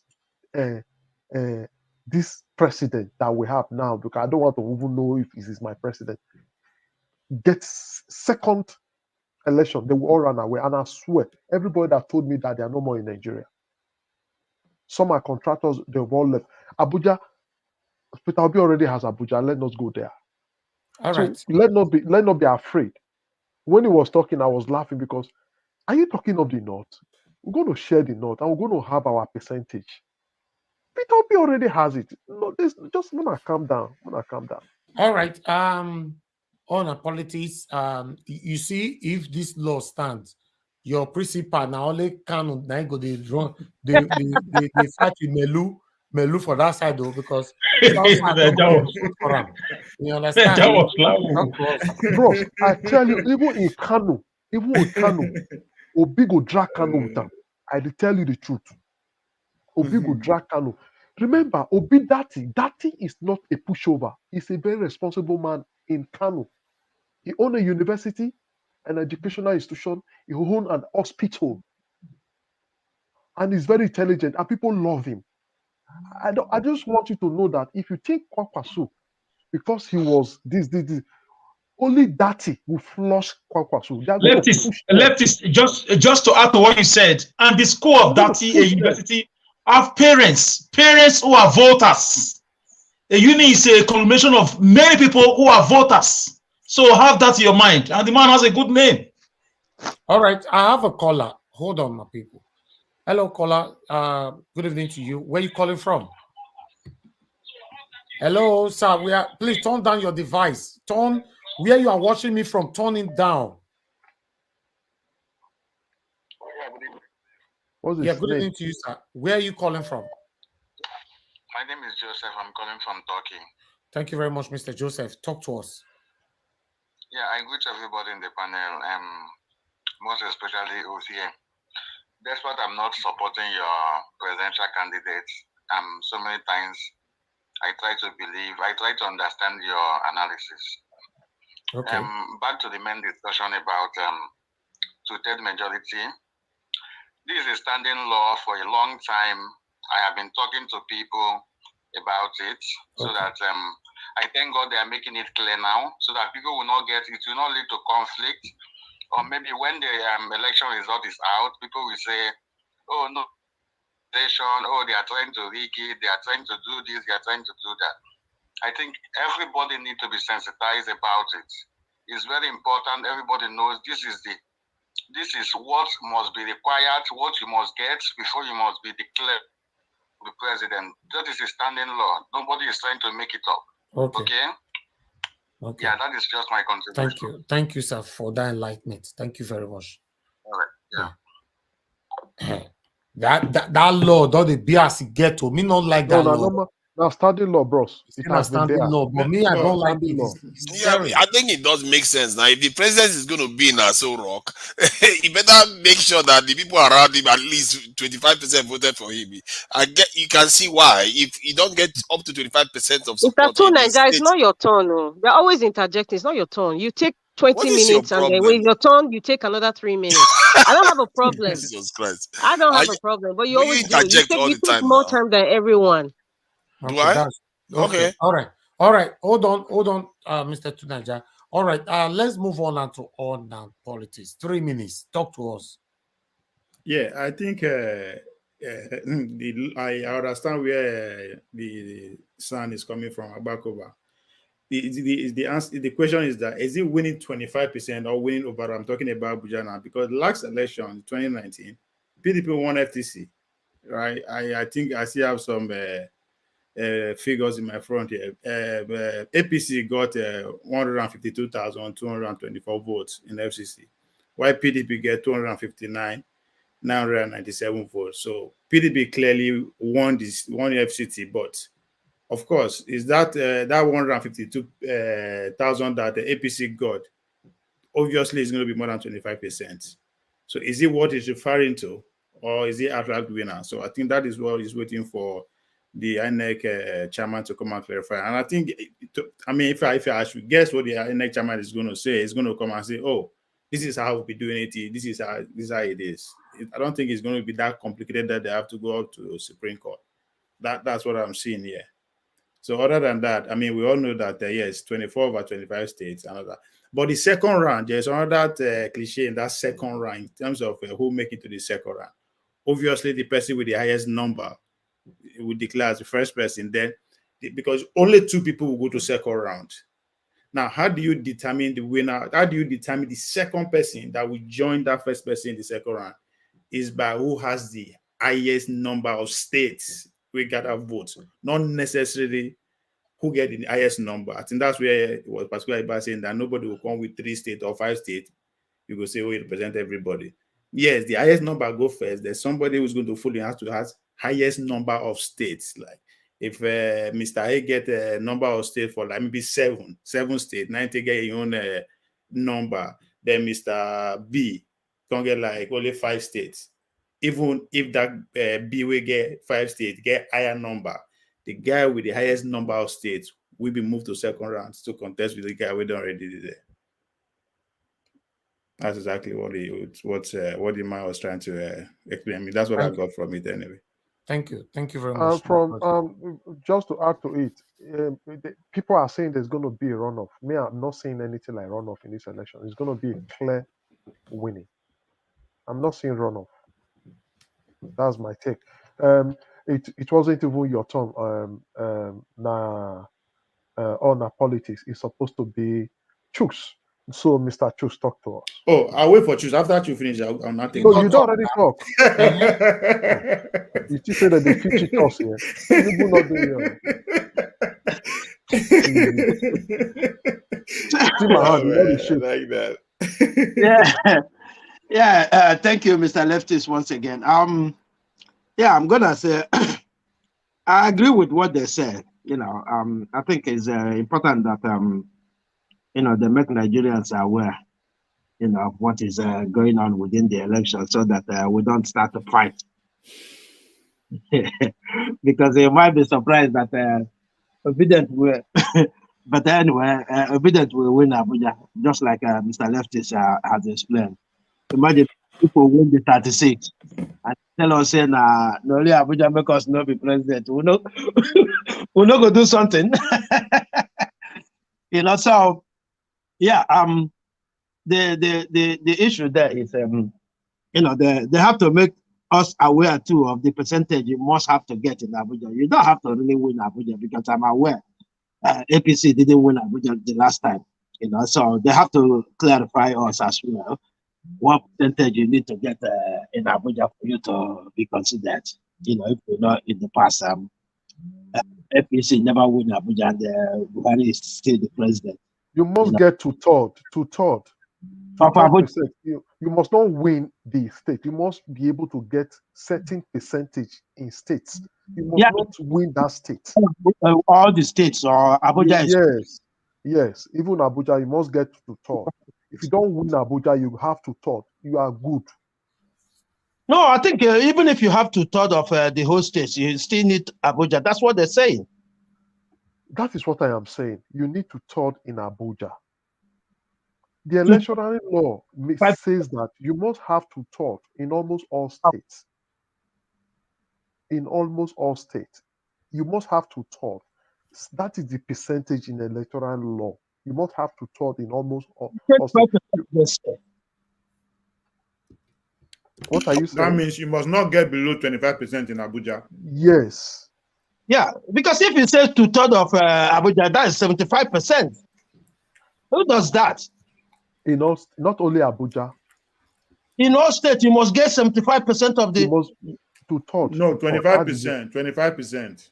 25% is what you need in all states. It's 25%, or you must get up to 25% in all states. You are representing a country. No, they said not all states. Not all states. 24 states. You have to get 25%. All right. In 24 states to with the highest number to declare winner in the first round. I'm trying to use the word all state according to the electoral law. But if you get more and you lose few, you are still the winner. All right. According to my research now, let me take all this off screen. Because we need to sort this out. Trust me. We need to be sure. Let me remove everything from the screen. 1 minute.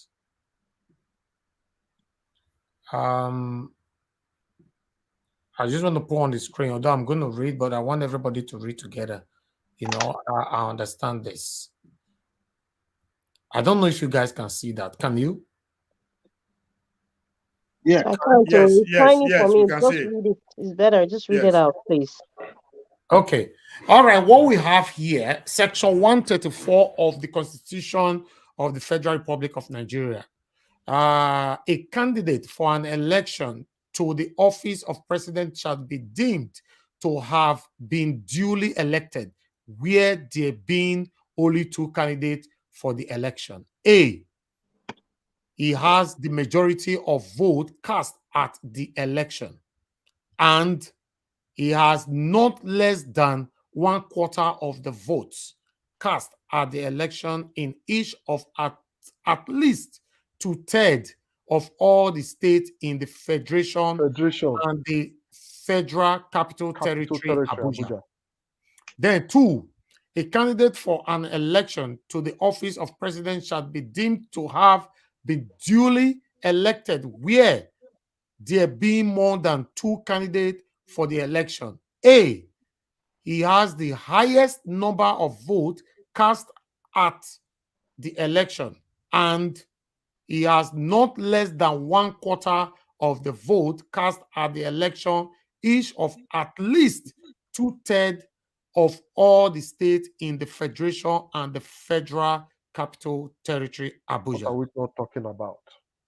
Do we get that? It's clear and simple. It's very clear. It's clear and simple. They So said, it's not a problem. It's just good as you know, number 3. Can we just let go? You know, make Nigerians aware, because you know, right now there's a lot of parties that is interested in this election. So right. Number 3, in order not to create confusion, you know, when they start you know, hold on, sir. We have a call, sir. Please. Hello, Kevin Kell, please talk to us, sir. Yeah, Najawash, thank you once again. Yeah.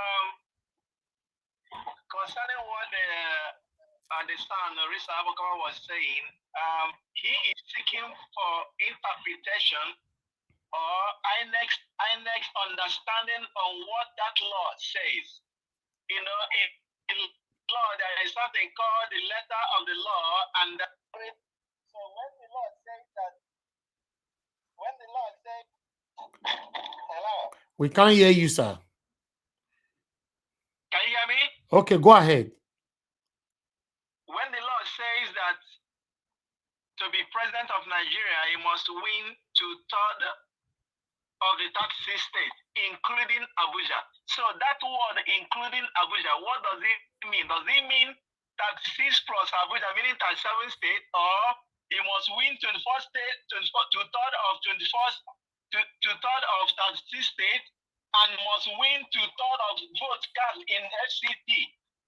Because if you win 2/3, which is 24 states, and you don't get up to 25% of vote cast in FCT, you have not won Abuja. You have not won FCT. So that's why he's seeking for the interpretation of that.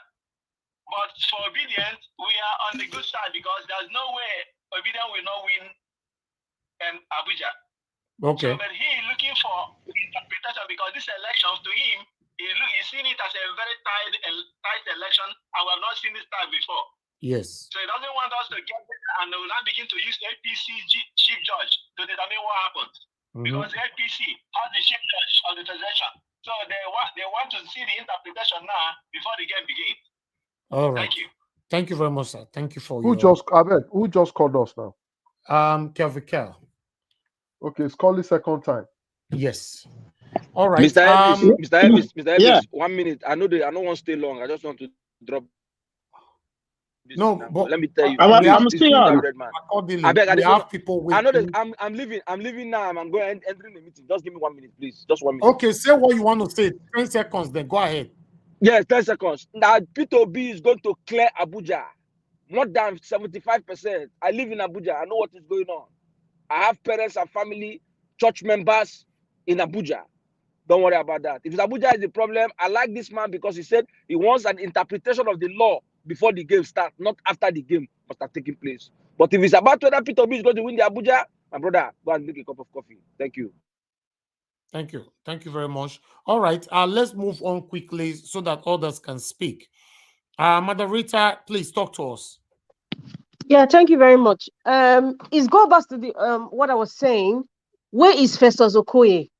Where is Mr. Festus Okoye of the INEC? This is when we actually, in fact, there's a lot of issues coming out.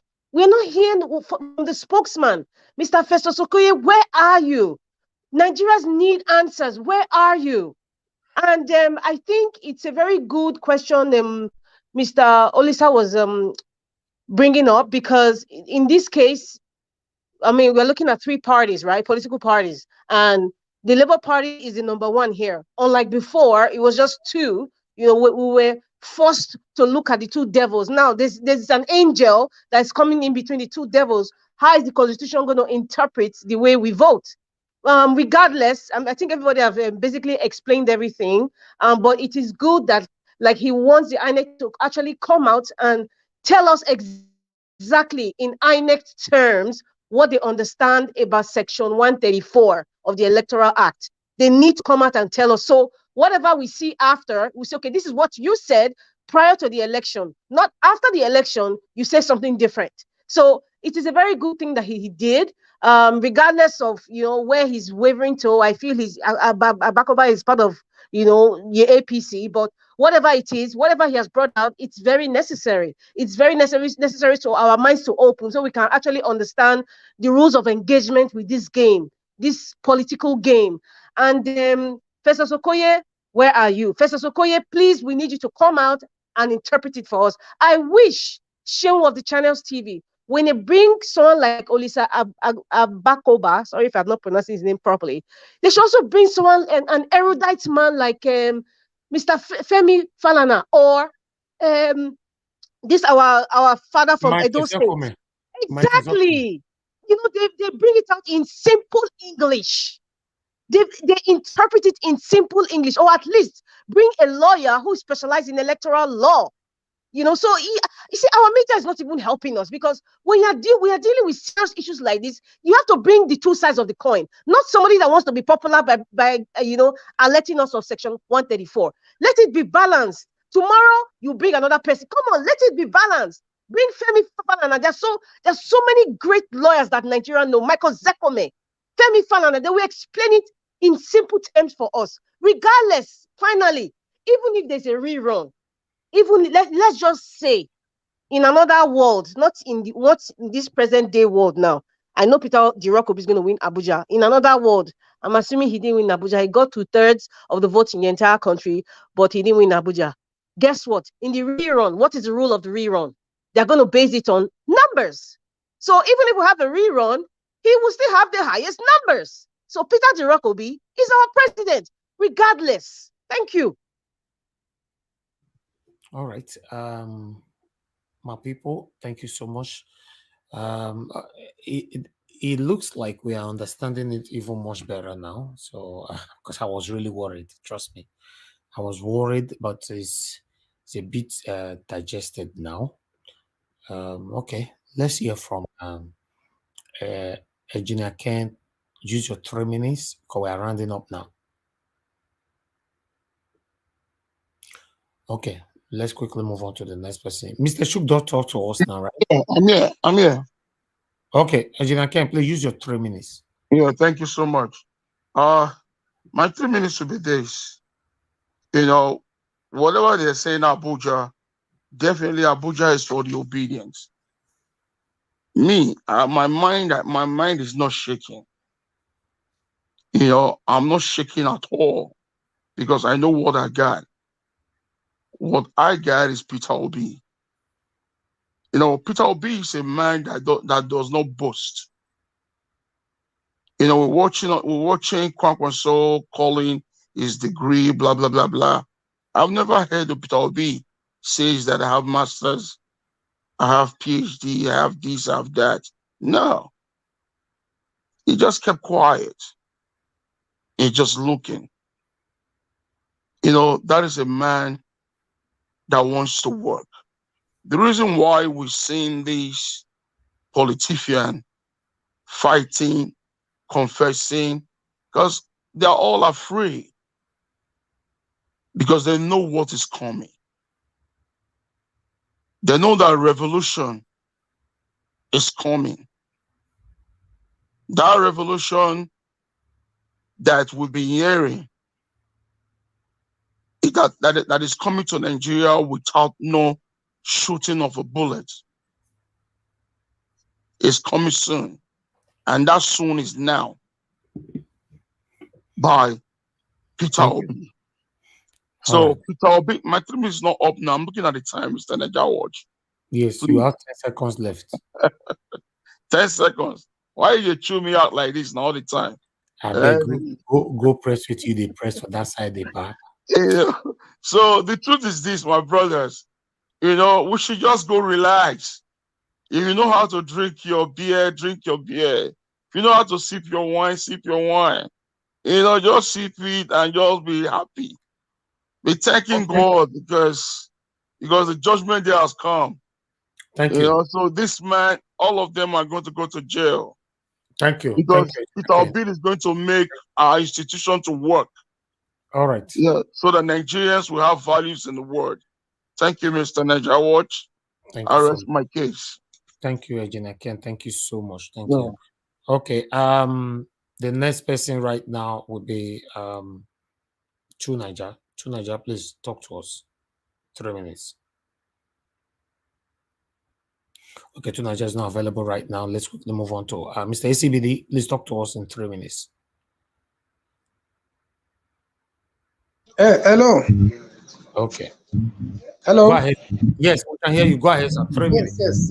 Thank you, Mr. Niger Watch. Good evening to everybody. Well, I think I've missed a large part of the conversation, although I also joined some time back before I came on the panel. Well, the thing is that with people like, what's the name, Kwankwaso, you know, from the beginning. Hey, CBD, my brother, I miss you. Where you go now? Yeah, Mr. Ovier, I did.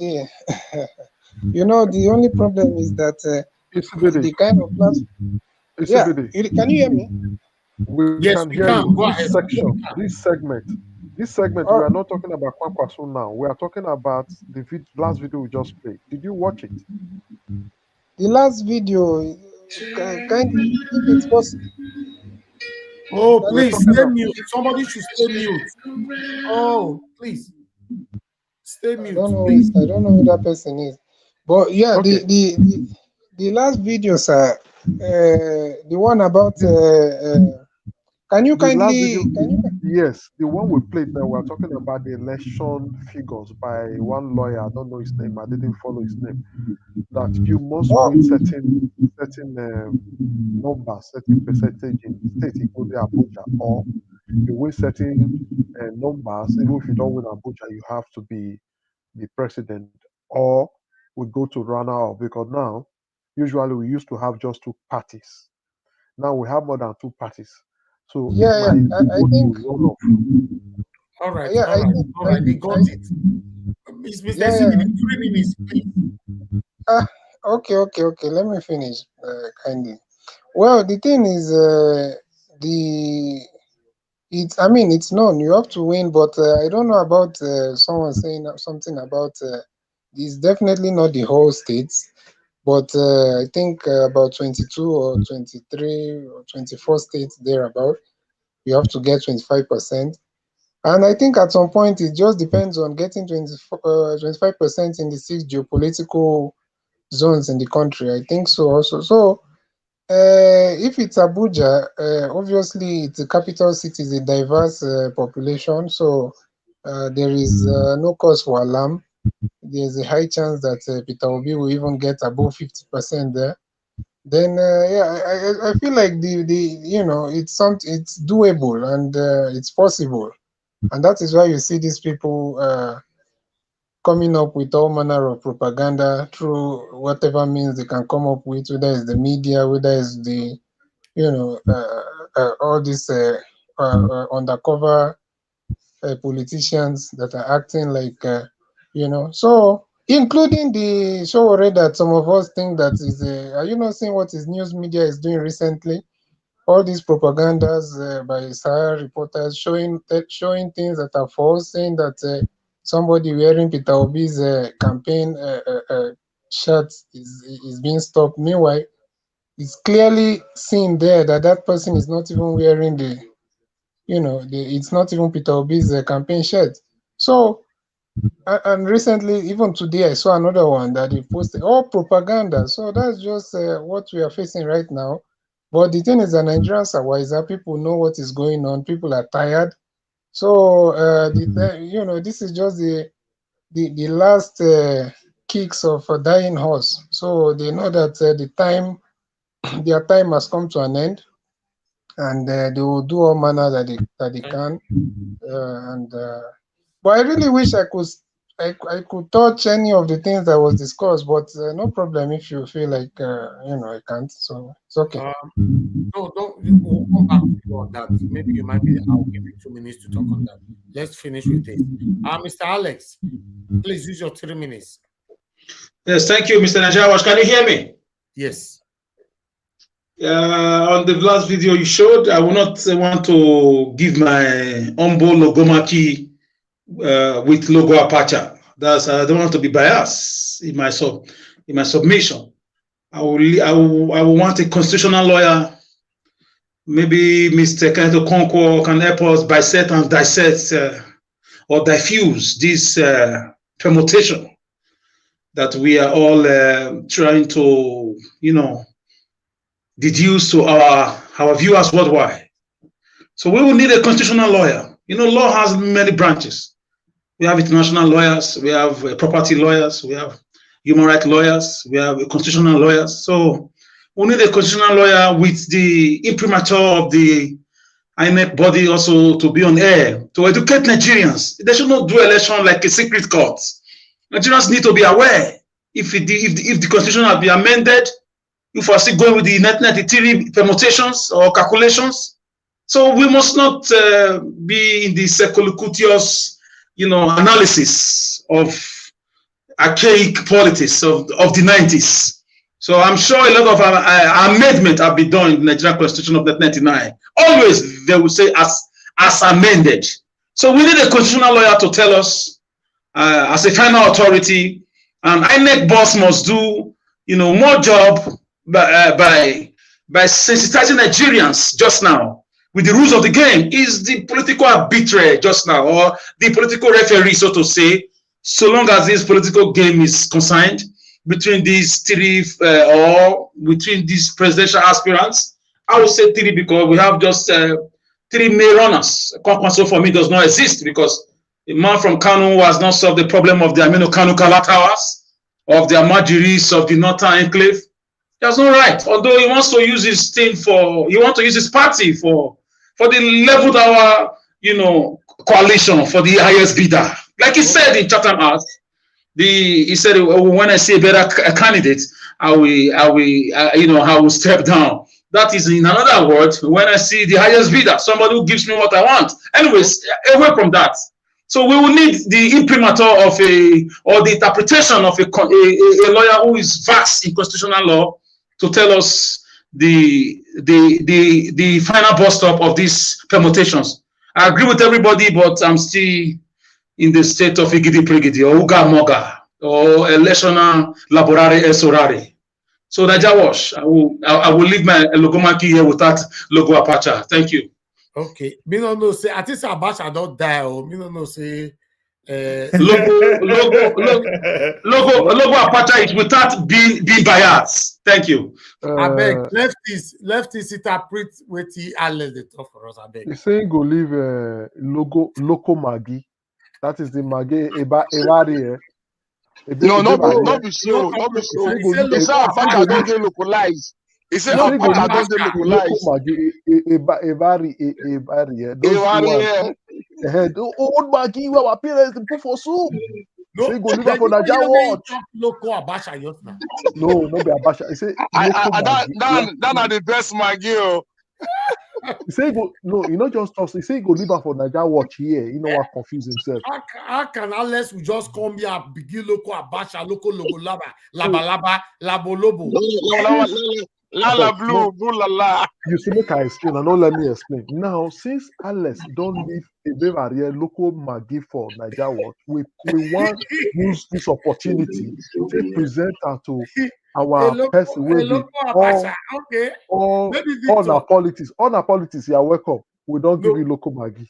No. You can take that one home. Now all our politics go carry that one go house. Now go carry the local Maggi go. Make we ask Victor. You can go with it. I bet talk to us 3 minutes. What is the meaning of local Abacha and local Labalaba? Victor, talk to us now. You are not muting yourself. I know they give 2 seconds for you. Okay. Victor is not available. Back to okay. Hello. Are you asking me? Yes, Mr. Victor. I have no idea about that. So even you don't know what to be local Abacha be. No. What about local Labalaba? The local Abacha that I know about is when I lived in the East, and there is this salad that the Igbo people used to eat. They call it Abacha. Okay, maybe that one less me. They rub it with palm oil and they put some pepper on it. I left this. You don't know, say that Abacha in the talk before. And local labalaba is grass cutter that you roast. The best meat ever. Local labalaba is a butterfly. It's a butterfly in Benin. Benin call butterfly labalaba. But what I was going to say is that while you did your research on screen, and I was quite interested in it, and I started looking at the states where Peter Obi could come out with excellent results. Not even 25%, more than 50%. And I started counting them, and I was writing them down. If you don't mind, I'll take 30 seconds to read them all out. River. That's fine. Cross River, number 1. Benue, number 2. These are states where Peter Obi is going to have a landslide. Not just win, he's going to win bigly, like the Americans call it. Bigly. Cross River, number 1. Benue, number 2. Ebonyi, number 3. Abia State, number 4. Akwa Ibom, number 5. River State, number 6. Imo State, number 7. Bayelsa State, number 8. Delta State, number 9. Edo State, number 10. Kogi State, number 11. Ondo State, number 12. Ekiti State, number 13. Osun State, number 14. Ogun State, number 15. Lagos State, number 16. Kwara State, number 17. Anambra State, number 18. Nasarawa State, number 19. Kaduna State, number 20. Niger State, which is currently facing a chaos of terrorism right now, number 21. The other 3 states will come somewhere from around the north where he could get 25%. I don't know. Somebody can help me. I submit at the moment. Wow. At least I don't get hope small. Nasarawa is half Christian. Plateau State. What about Plateau State? Plateau State. And Jigawa. That's a good one. Plateau State, yes. Okay, Madarita. The state of Deborah, the state of Deborah, they are all angry there. It's for Obi. Madarita. Okay, Madarita. Don't talk to us already now. Okay, Madarita, why I called you? Show you the look for Mr. Akoye of INEC. Make it talk to us. Yes. Somebody don't tell us how we take win now. But we need somebody from the authority. See the assignment. I need Mr. Okoye. Please, can you hear me, please? I need Mr. Okoye to come and explain to us, interpret the section 134 in INEC's terms. That's what Olisa Agbakoba is trying to say. Yes. Let them come and explain it now before we start playing the game. Because whatever they say now is binding. Not after the elections, we start to hear a different story. We don't want to hear stories that touch the heart. INEC should come and tell us what they understand by the law. And let them come and interpret it. This is what Shehu supposed to do. Yes. I need Justice Okoye of INEC to come and speak. If not, I will be calling Yakubu's name. We have to mass pressure. His name. I've been looking for him. I'm pretty we have to mass pressure on Arise and channels to do the right thing. No, I'm pretty sure by next week they will respond, because if you remember, the son said that he just wrote to INEC then he appeared on TV immediately. So obviously we don't hear from him today, being Friday, their last day of broadcasting. That's Shehu broadcasting. We should hear from him maybe by next week. I'm pretty sure they will respond. I really hope they do, because we don't want to hear something else entirely after Obi has won for a long time. He hasn't come out to explain all the falsified voters card, all the INEC officers not giving people their card. He hasn't explained. Let's allow Tulaja to talk to us. He has not spent his 3 minutes. No, Tulaja is not available. Let's move on to everybody on the screen. Everybody don't talk. Mr. ECBD, I'll give you 2 minutes to talk on Kwankwaso and all for politics. ECBD, easy on me. No, say we'll be friends. Yeah, thank you so much. Help me deal with all for politics. We'll be friends. We'll be friends. Yeah, we were having some productive conversations sometimes in the past, but unfortunately, I don't understand what is happening in some of those platforms, which I'm not going to mention, because it's so, to me, it's so shameful that grown men, Nigerian men, will go on a platform, and the only thing they can think of is how to do tribal fighting there. It's just quite unfortunate for the whole world to see, for that matter. You know, I don't know what kind of thinking is that. And these are supposed to be people that have basic education. So, well, the thing about this, you know, Kwankwaso and this OVA candidate is that from the beginning, I never saw him, even if you remember the first interview that he did, that they asked him about Peter Obi. If you hear the kind of words he used, it's exactly similar, very much similar to what he said at Chatham House. Oh, Igbo, you know, that's the only thing these people open. Like, they have nothing else to, you know, to count on than that ethnic and religious narrative. Nothing else. That will show you how empty these people are.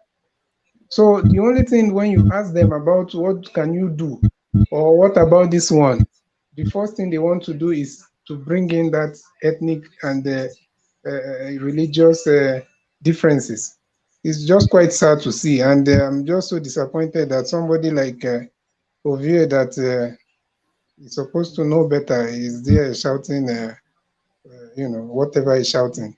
So, and you know, it's just, then also when you look at what is happening right now in politics, it's clear that Peter Obi is at the front line, and he's most likely going to win. He's most likely going to win this election. The only thing, like I said earlier on, is that we have to brace ourselves for the aftermath of the election, because you know that these people have already done a lot of. All right, ECBD, I have a caller briefly. Let me okay. Sean, Sean, talk to us 1 minute, please. Be very fast. Okay. I just want to add my own voice on the state that Obi will win, because I heard somebody was counting about 25 and it counts more than normal. I know all the south, the states, definitely Obi will win them. I don't want to call their name for so I'll be fast. All the southeast, 5 states, Obi will win them. That is 11 already. Obi will win 4 states in the north central, which is Benue, Taraba, Nasarawa, and Plateau. That's 4. Obi will win Kaduna, that's northwest. Apart from Kaduna, I don't know, you can get 25% in Kano. Then come to the northeast. Obi will get 25% in Adamawa. Obi will get 25% in Yola. Those are 2 dominant Christian states. Like we in the south, one of the things that south get Christian power. The north, the Christian in Adamawa and Yola, they are much. That's one of these so scary to them. Those are the states I know. Then Obi will win Abuja. That's the end of it. All right, thank you. And yeah, and this information I just giving people because I've come from a top officer. So that's it. All right. Thank you for top officer. Top officer. Thank you. Yes, go ahead, sir. If you not be top officer, you not go sweet. Go ahead, bro. My brother. Yeah. Thank you so much. Thank you. I think I will just round up by saying that even some of this, just let me mention a few, like this, what's the name? Influencers that we are talking about sometimes when we come on this platform. It's a real thing. The other day, I don't know if any of us here have seen the recent report or documentary that BBC Africa did on the paid influencers in this current Nigeria 2023 presidential election. Yes, I've seen it. I've seen the lady on BBC. Thank you. So, and that's why when we say it sometimes, look as if I remember we having a conversation with Madam Irene and some other people on the panel, and one day it's a real thing. These people said it, and this order, and we all know who said it. We know who is doing it. They had a very extensive cover on that report. They said, you know, you see people who just come on, drop comments, put tweets. They are all trying to create a narrative. And when you look at even the media, the mainstream media, you know, people think that their job is only to bring news. News is just one of the things they bring, but most importantly, sometimes their job is to create narrative or create propagandas. And just by reporting a story in a certain way, they create those narratives and they tell you what they want you to think about that news, not exactly what the news is. So we need to be very careful. We need to be very careful the kind of information we are, you know, we are consuming. You need to understand where all this information is coming from and the intention. The only people I feel sorry is some of these our, you know, elderly people, parents that they'll just sit down, cross their leg in their, you know, living rooms, and they will take all this news, everything, because some of it they are not obviously, you know. So what I'm trying to say is that finally, before I go, is this tribal thing. We cannot overemphasize. It's a serious issue, and we know that we have different tribes in Nigeria. We know we have different religion, but why can't we understand the simple fact that we need a candidate that will do just his job, the basic job? And why can't we understand that some of these politicians, that is the only way they are able to remain in power, by using tribe and religion, especially the corrupt ones? And we are here helping, not us, I mean, some people online are there helping these people to push that same narrative and to help them remain. Why do we hate ourselves that much? Because okay, as a Nigerian, you know, people know us for Nigerians. Many people are intelligent and, you know, very hardworking. They can rise to the top and all that. But at the same time, there are also those negative stereotypes that some Nigerians your 2 minutes is long expanded. Yeah, so now won't we be happy to see that we can have a leader that can bring dignity to Nigerians all over the world? So why are we trying to continue on this path that, you know, mediocrity and shame upon our people? All right, so please, I don't understand why some of us, you know, are not thinking deep enough. And unfortunately, we have some people obsessed, and particularly, you know, well, okay, let me stop there for now. Thank you very much. Thank you, because your 2 minutes have long been expended. We just we will be rounding up. I want to say thank you to almost everybody today that have been able to join us today on this today's debate and today's broadcast. We want to say thank you. Was I called upon? Yes, we called you on severally, but you were not around. But just hold on. Maybe I may give you 2 minutes later. Now that you are around, I want to say thank you to those that super chatted us. I do like to watch. Alexander Gomez, George Blueshell, Chidi, Dom Ike, Jaja, Charles, Osage Edosa, Alexander Gomez, and Anthony Ola. We say thank you very much for your super chat. We really appreciate. We want to say thank you to those people that called in. Yes, CM started this call for today, called in, and we have Gija Breadman, we have Nico, Mr. Henry, Mr. Charles, Tuboril, Efe, Evelyn from Ghana, yes. The Ephrata Catfish, yes. CM again, Alice. Then we have somebody that called in that just wanted to support us, and Dennis from Germany, then Sonny from Germany, then Dr. Joe from Abidjan. Yes, we say thank you very much. We had Funke, yes, from UK. We had Kelvin Kevin Kell. Thank you very much. Omoyes Corner also called in. And Joseph from Turkey. Thank you very much. Then Kevin Kell called in again. Then finally we had Sean. So we want to say thank you to everybody today that have been able to join us on this panel today on this studio. It was a wonderful one. We want to say thank you to Pansat, thank you to Mr. Alex, thank you to Collins, thank you to Chuksubabuze, Omoyes Corners, now all now politics. Thank you very much, Madam Rita. Thank you, Ken, Engineer Ken. Thank you, Victor. Thank you, Victor, for Obi. Thank you. Then to Niger, thank you. CM, thank you. ECBD, thank you. Bala Blue, but you did not wait to speak. But thank you, at least we saw you. Then finally, Victor. Yes, we'll be going back to you for you that we called before that was not around to quickly use your 3 minutes to talk to us. Thank you very much. You know that again. He's busy with his side chick. We know them. Okay. If he's not, all right, let's round up.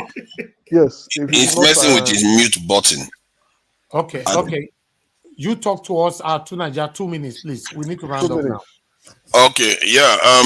Regarding the topic, obviously, for me, it's not even the topic.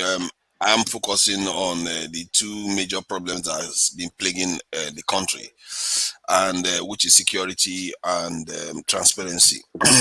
See, when I say these things, because every time people complain that this one train station is getting hijacked, this one is happening, that one is happening. Yeah, that's security. When you keep complaining that politicians are stealing your money and all that, yeah, that's transparency.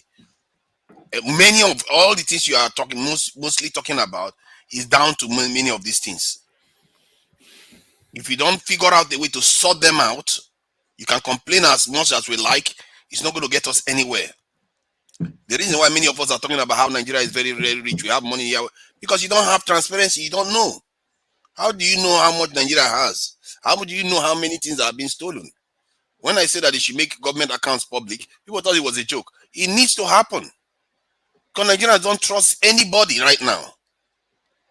Peter Obi is going to get into office. He is going to be transparent himself, but he needs to put systems in place for us to be able to verify whatever is going on. The central bank was able to put this limit the way people are taking money out of the account, which is a very, very powerful tool.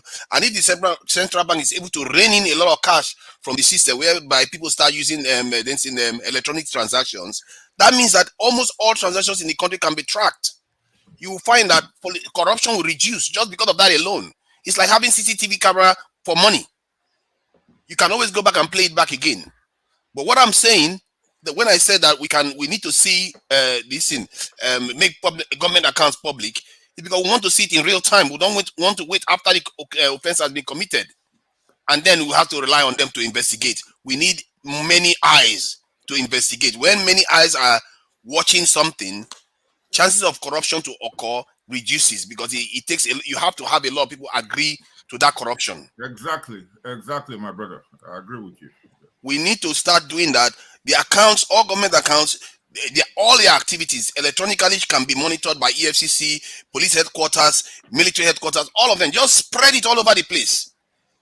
It doesn't have to necessarily be in the hands of the citizens at first, but I think the final solution, it needs to be the hands of the citizens. So they can subscribe and say, NDDC, what have you been doing with our money? We want to see everything we are giving our money to. Every single penny people are spending. You can be able to subscribe to it and find out what they are doing. And that is kind of high-level transparency, even beyond what they have in the West, that Nigeria can accomplish if we choose to aspire to that. And if we aspire to that, believe you me, most of our complaints will go away. Thank you. Can I just say something? I wanted to ask you, I wanted to add to what you said or ask you a question. Yeah, go ahead, as long as Nigeria Watch is fine. Yes, for me, Nigeria Watch, please, 1 minute. For me, the people responsible for insecurity, the people responsible for lack of transparency remain these wicked politicians. And if they continue, in spite of our agitations, in spite of our permutations, and in spite of our demands, if they continue like this, there is going to be a diffusion of violence, and it will envelop everybody. Trust me. So we cannot continue to fool people. It's our leaders. Leaders build nations. They elect people and they bring laws, capital punishment. They now, strengthen the institutions, and they do the right thing. When leaders are corrupt themselves, taking your money to different parts of the world, I don't think it's the citizen you have to blame for that. So if we keep complaining, that complaining will metamorphose into a full-blown violence, and it's very bloody for them, not within ourselves, but also against these so-called wicked leaders. They are not ghosts. They live among us. Thank you. All right. Let me just say something quickly, please, Mr. Najawash, if you permit, for 30 seconds. I have someone on the phone. Just go ahead, sir. 30 seconds. Oh, okay. Today, I needed an urgent £700 from Nigeria. And guess what I paid for it? I paid £925. 925 naira to the pound. So you can calculate that and guess how much it's going to be. Well over $500,000 just to get my money, my own money that I worked out for, that is in Nigeria, just to bring it to pay an urgent person in the UK. But if Dangote were going to do the same thing, they're not going to charge him $500,000. I paid over almost 700,000 naira. But Dangote, they're going to charge him, instead of 925, they're going to charge him 500 naira to the pound. Okay, let me rest my case here. Ovie, I hope you're hearing this, because your man is going to do the same thing. All right, sir. We have a caller. Madam Irene, thanks for calling in. Good evening to you. Please talk to us. Yes, good evening, Mr. Ivis, Mr. Leftis, everybody on the panel and the comment section. Just a quick one. I am calling because of Mr. Insibidi's submission. You know, it makes reference to me and the discussion we're having the other day. I just want him to know that I am not supporting the social media influencer that APC have paid, or maybe that some parties have paid. But all I'm saying, especially in this platform, if you don't know, you said they said they pay 250 influencers to go and support them in different platforms. 300. So what I was trying to say is, if you don't know the name of the person, you are not there when they gave that money. If you are accusing anybody that come, maybe you suspect the person is talking as if he's paid, you allege it. Not just because of you, for the sake of the platform as well, because there is such a thing called proof, and that is how we work here. We don't just go accusing for accusing's sake. If you don't know the name of the person, you are not sure, you are only suspecting, you allege it, because in case anybody wants to sue anybody, nobody will be in problem. You allege, you did not point direct. That is what I was trying to explain. I was not supporting that this person is not paid or the other one is not paid. No, I was not trying to defend anybody, but just allege it. If you are not there when the brown envelope was extending hand, that was my point. Thank you. Thank you very much, madam. Thank you. All right, my people, I appreciate you all. Remember, tomorrow by 6 p.m. Nigerian time, we are going to be here talking about relations. Yes, Mr. Najawash. Sir, we need to move on. Sorry.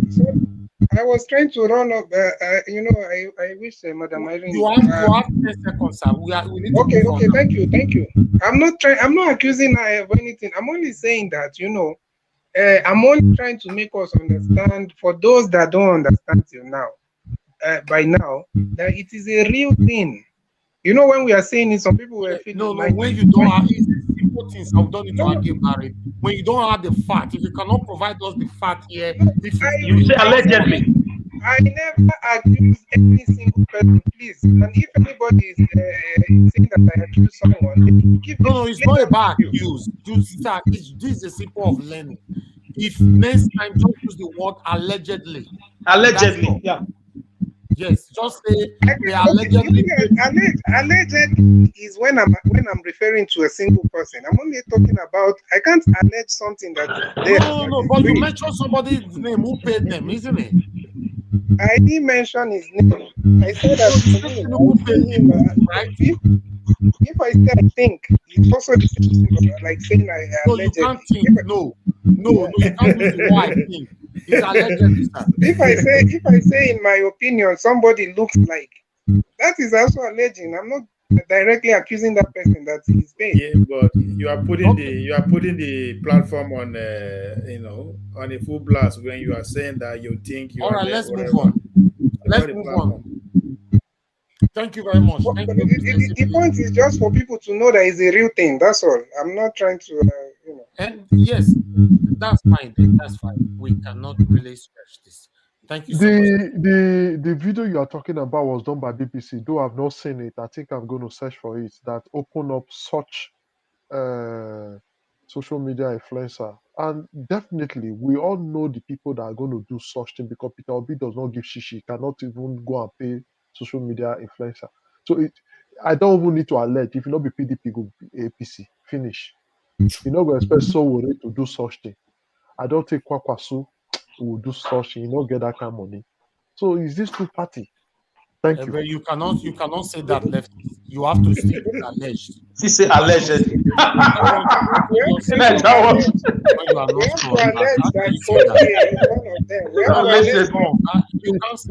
You are a moderator. You can't say it is my own opinion. No, you are a moderator of lefty. Don't alleged. Refinance has come with allegedly. No, she's right. She's right. It's allegedly. She's right. All right, Mr. There's noise coming from your end. Mute yourself. Thank you, sir. All right, let's move on. Thank you very much, everybody. I appreciate you all for your time with us. Please endeavor to join us tomorrow by 6 p.m. Nigeria time. I'm going to be talking about why the continuous divorces that is going on in Nigeria, especially, or rather, in Nigerian community. As you all know, that we talked about this the other day. We got the episode 1. We've done the episode 2. Now we are going to do the 3 now. Because the reason why we decided to do the 3, because the last time we did the episode 2, a lot have happened. A lot. In fact, now top of card, they all can do the thing. I said, they never they go again. So what is that? Nigeria, what is that? You come here. Tomorrow. Nigeria, what is that on top of card? What is that? Can you intimate me? Ask all our politics. I didn't hear your logo marking. The campaign on top car. The campaign on top car. Exactly. God bless you. Campaign. A campaign is normal. It's campaign season. No worries. Right. Come by 6 p.m. tomorrow. Maybe the can campaign will they talk. The problem with this topic is that what she's talking about: women leaving men, the divorce, or men leaving problem, women. Exactly. Nazaro, she's at the logo marking. The problem with this topic. Lobo Abasha. The problem with this topic is by tomorrow you not say less. No, don't worry. It's the topic itself. Now first confess because the screen go full and does it have to do with politics? No. One more thing. We need to see. We want Mr. Ovier to appear tomorrow, but that background, Mr. Ovier, please put Obidati there. I beg. He go do us. But when I was saying I want to give Shishi now. So No, we'll go give Shishi tomorrow. We'll buy you water. We'll buy you Coke. We'll give a logo marking. If not colored water, we'll talk. We'll give a logo Apache. Okay, you know the tire. Since when it start to the top, you first start one cup white. From the cup white, you can't enter bottle. Tomorrow, you see the farmer will give you something. Your mouth not the something dry. I've been seeing this guy from some other platform. I can't remember the platform, but I know that he's a gentleman. But they don't pay him money, make it call here. Now he call here. No, they're not paying. No, they're not paying. It costs him men. Wait, like second home now. Yeah. Now we there now. If you see who they pay, with the know they're not paying. Ovie is one of us. He they deceive himself. Now we go I was born in Sapele. Now they born me. We go see one pay. My native name now Ogenovo. If you say they find one pay, if you see one pay, I bet direct to my side. I see the street too. All of us now the same place. Now Uniben. Now I graduate from Uniben. Okay. My people, once again, I want to appreciate you all. Thank you so much. We got a lot of visibility today. It was very, very, it It was a very wonderful show. I appreciate you all. Thank you very much. Thanks to those of you that have shared. But before you leave right now, because I can see some of you already leaving, please copy the link. Carry and follow Body Go House. You know, you copy the link. You put them for bag. They can go. And if now your neighbor, your neighbor, give them. You know, anybody give them, because our voices needs to go far. You know, we've contributed a lot today. One thing you must understand is that this platform is where we all are learning. You know, nobody knows it all here. In fact, me myself, I learn all the time. You see, when they talk about constitution right now, as we they talk, I do my research. That's one thing we do here. And you see one or two people called in, they enlightened us. CIB. That's one thing about this platform. We all are learning, you know, educating ourselves here. So we need to share the broadcast so that our voices can go far. Remember, we are fighting for our future here. We are fighting for our future. If we miss this, my people, it will affect every one of us. You know, remember, many of us don't tire for abroad, the money we will come find for abroad, the money many of us don't get them. It did bank, you know, but to go house, not enough to go house. You know, the Bali will still they talk about many of us don't get them, but to go house, you know, if you go house. Because you know what, I mean, they kidnap you. I mean, they go ask you for 100 million. Exactly, You know, pardon? I say exactly, absolutely. Yes, exactly. So to be honest, I want everybody to please share our video and let our voices go far. Let's get it right this time. Is Peter Obi or nothing? He's the only man that can change the situation that we find ourselves right now. Without Peter Obi, trust me, we all will continue. In fact, it will get worse. Thank you very much, my people. Now God bless you. I will say, make a good night. Join us tomorrow morning. Randomly though. We don't have newspaper review anymore every Saturday. It's only Monday to Friday. But certainly, we are still here 7 days a week on the evening shows. But by 6 p.m. tomorrow, chai. In fact, I don't already see as many women not go like me tomorrow. The way me want to talk this matter. Bros, what happen now? Women want make you come. You say? Why you say women don't go like you? The matter now, both women and men problem. No, because of the topic now. That the topic. We get the important one.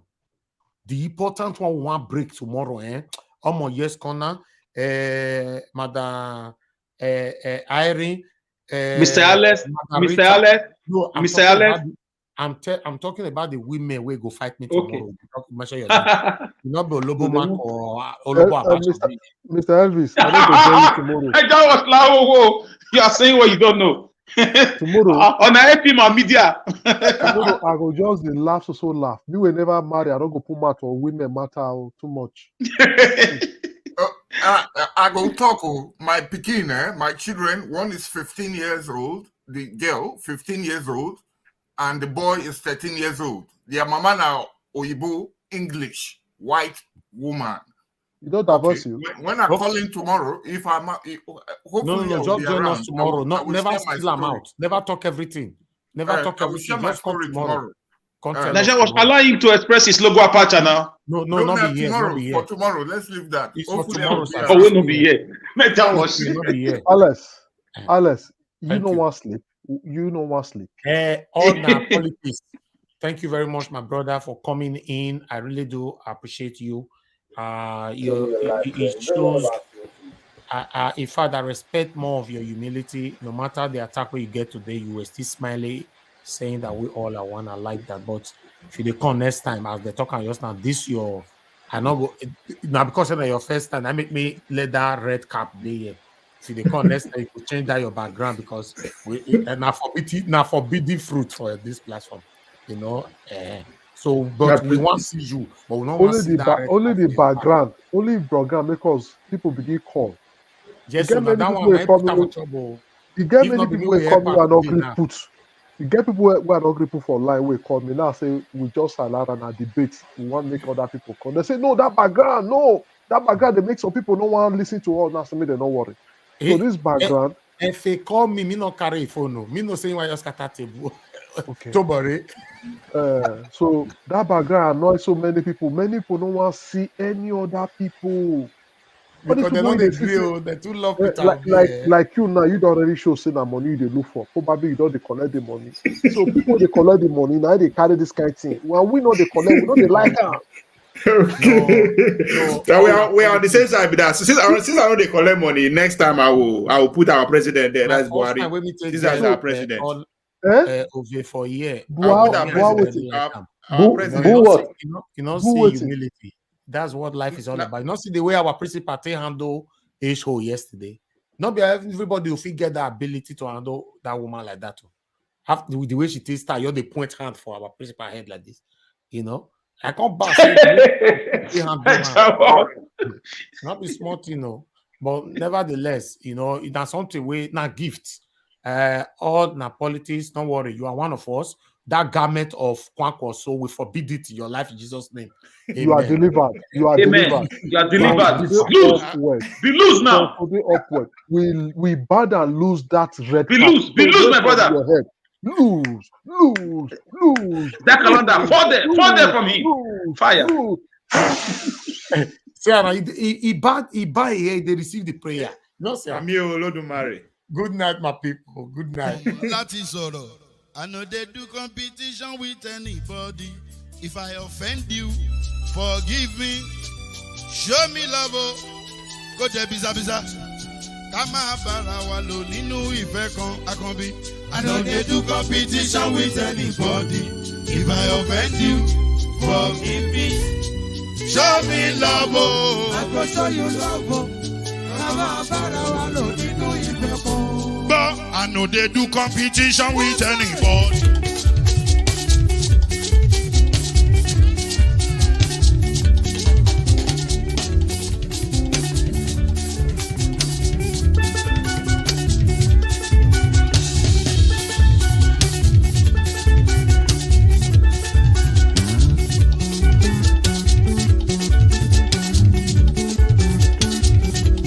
If I offend you, forgive me. Show me love, I go show you love. Kama bara walo ninu ife kan. I know they do competition with anybody. If I offend you, forgive me. Show me love, I go show you love. Kama bara walo ninu ife kan.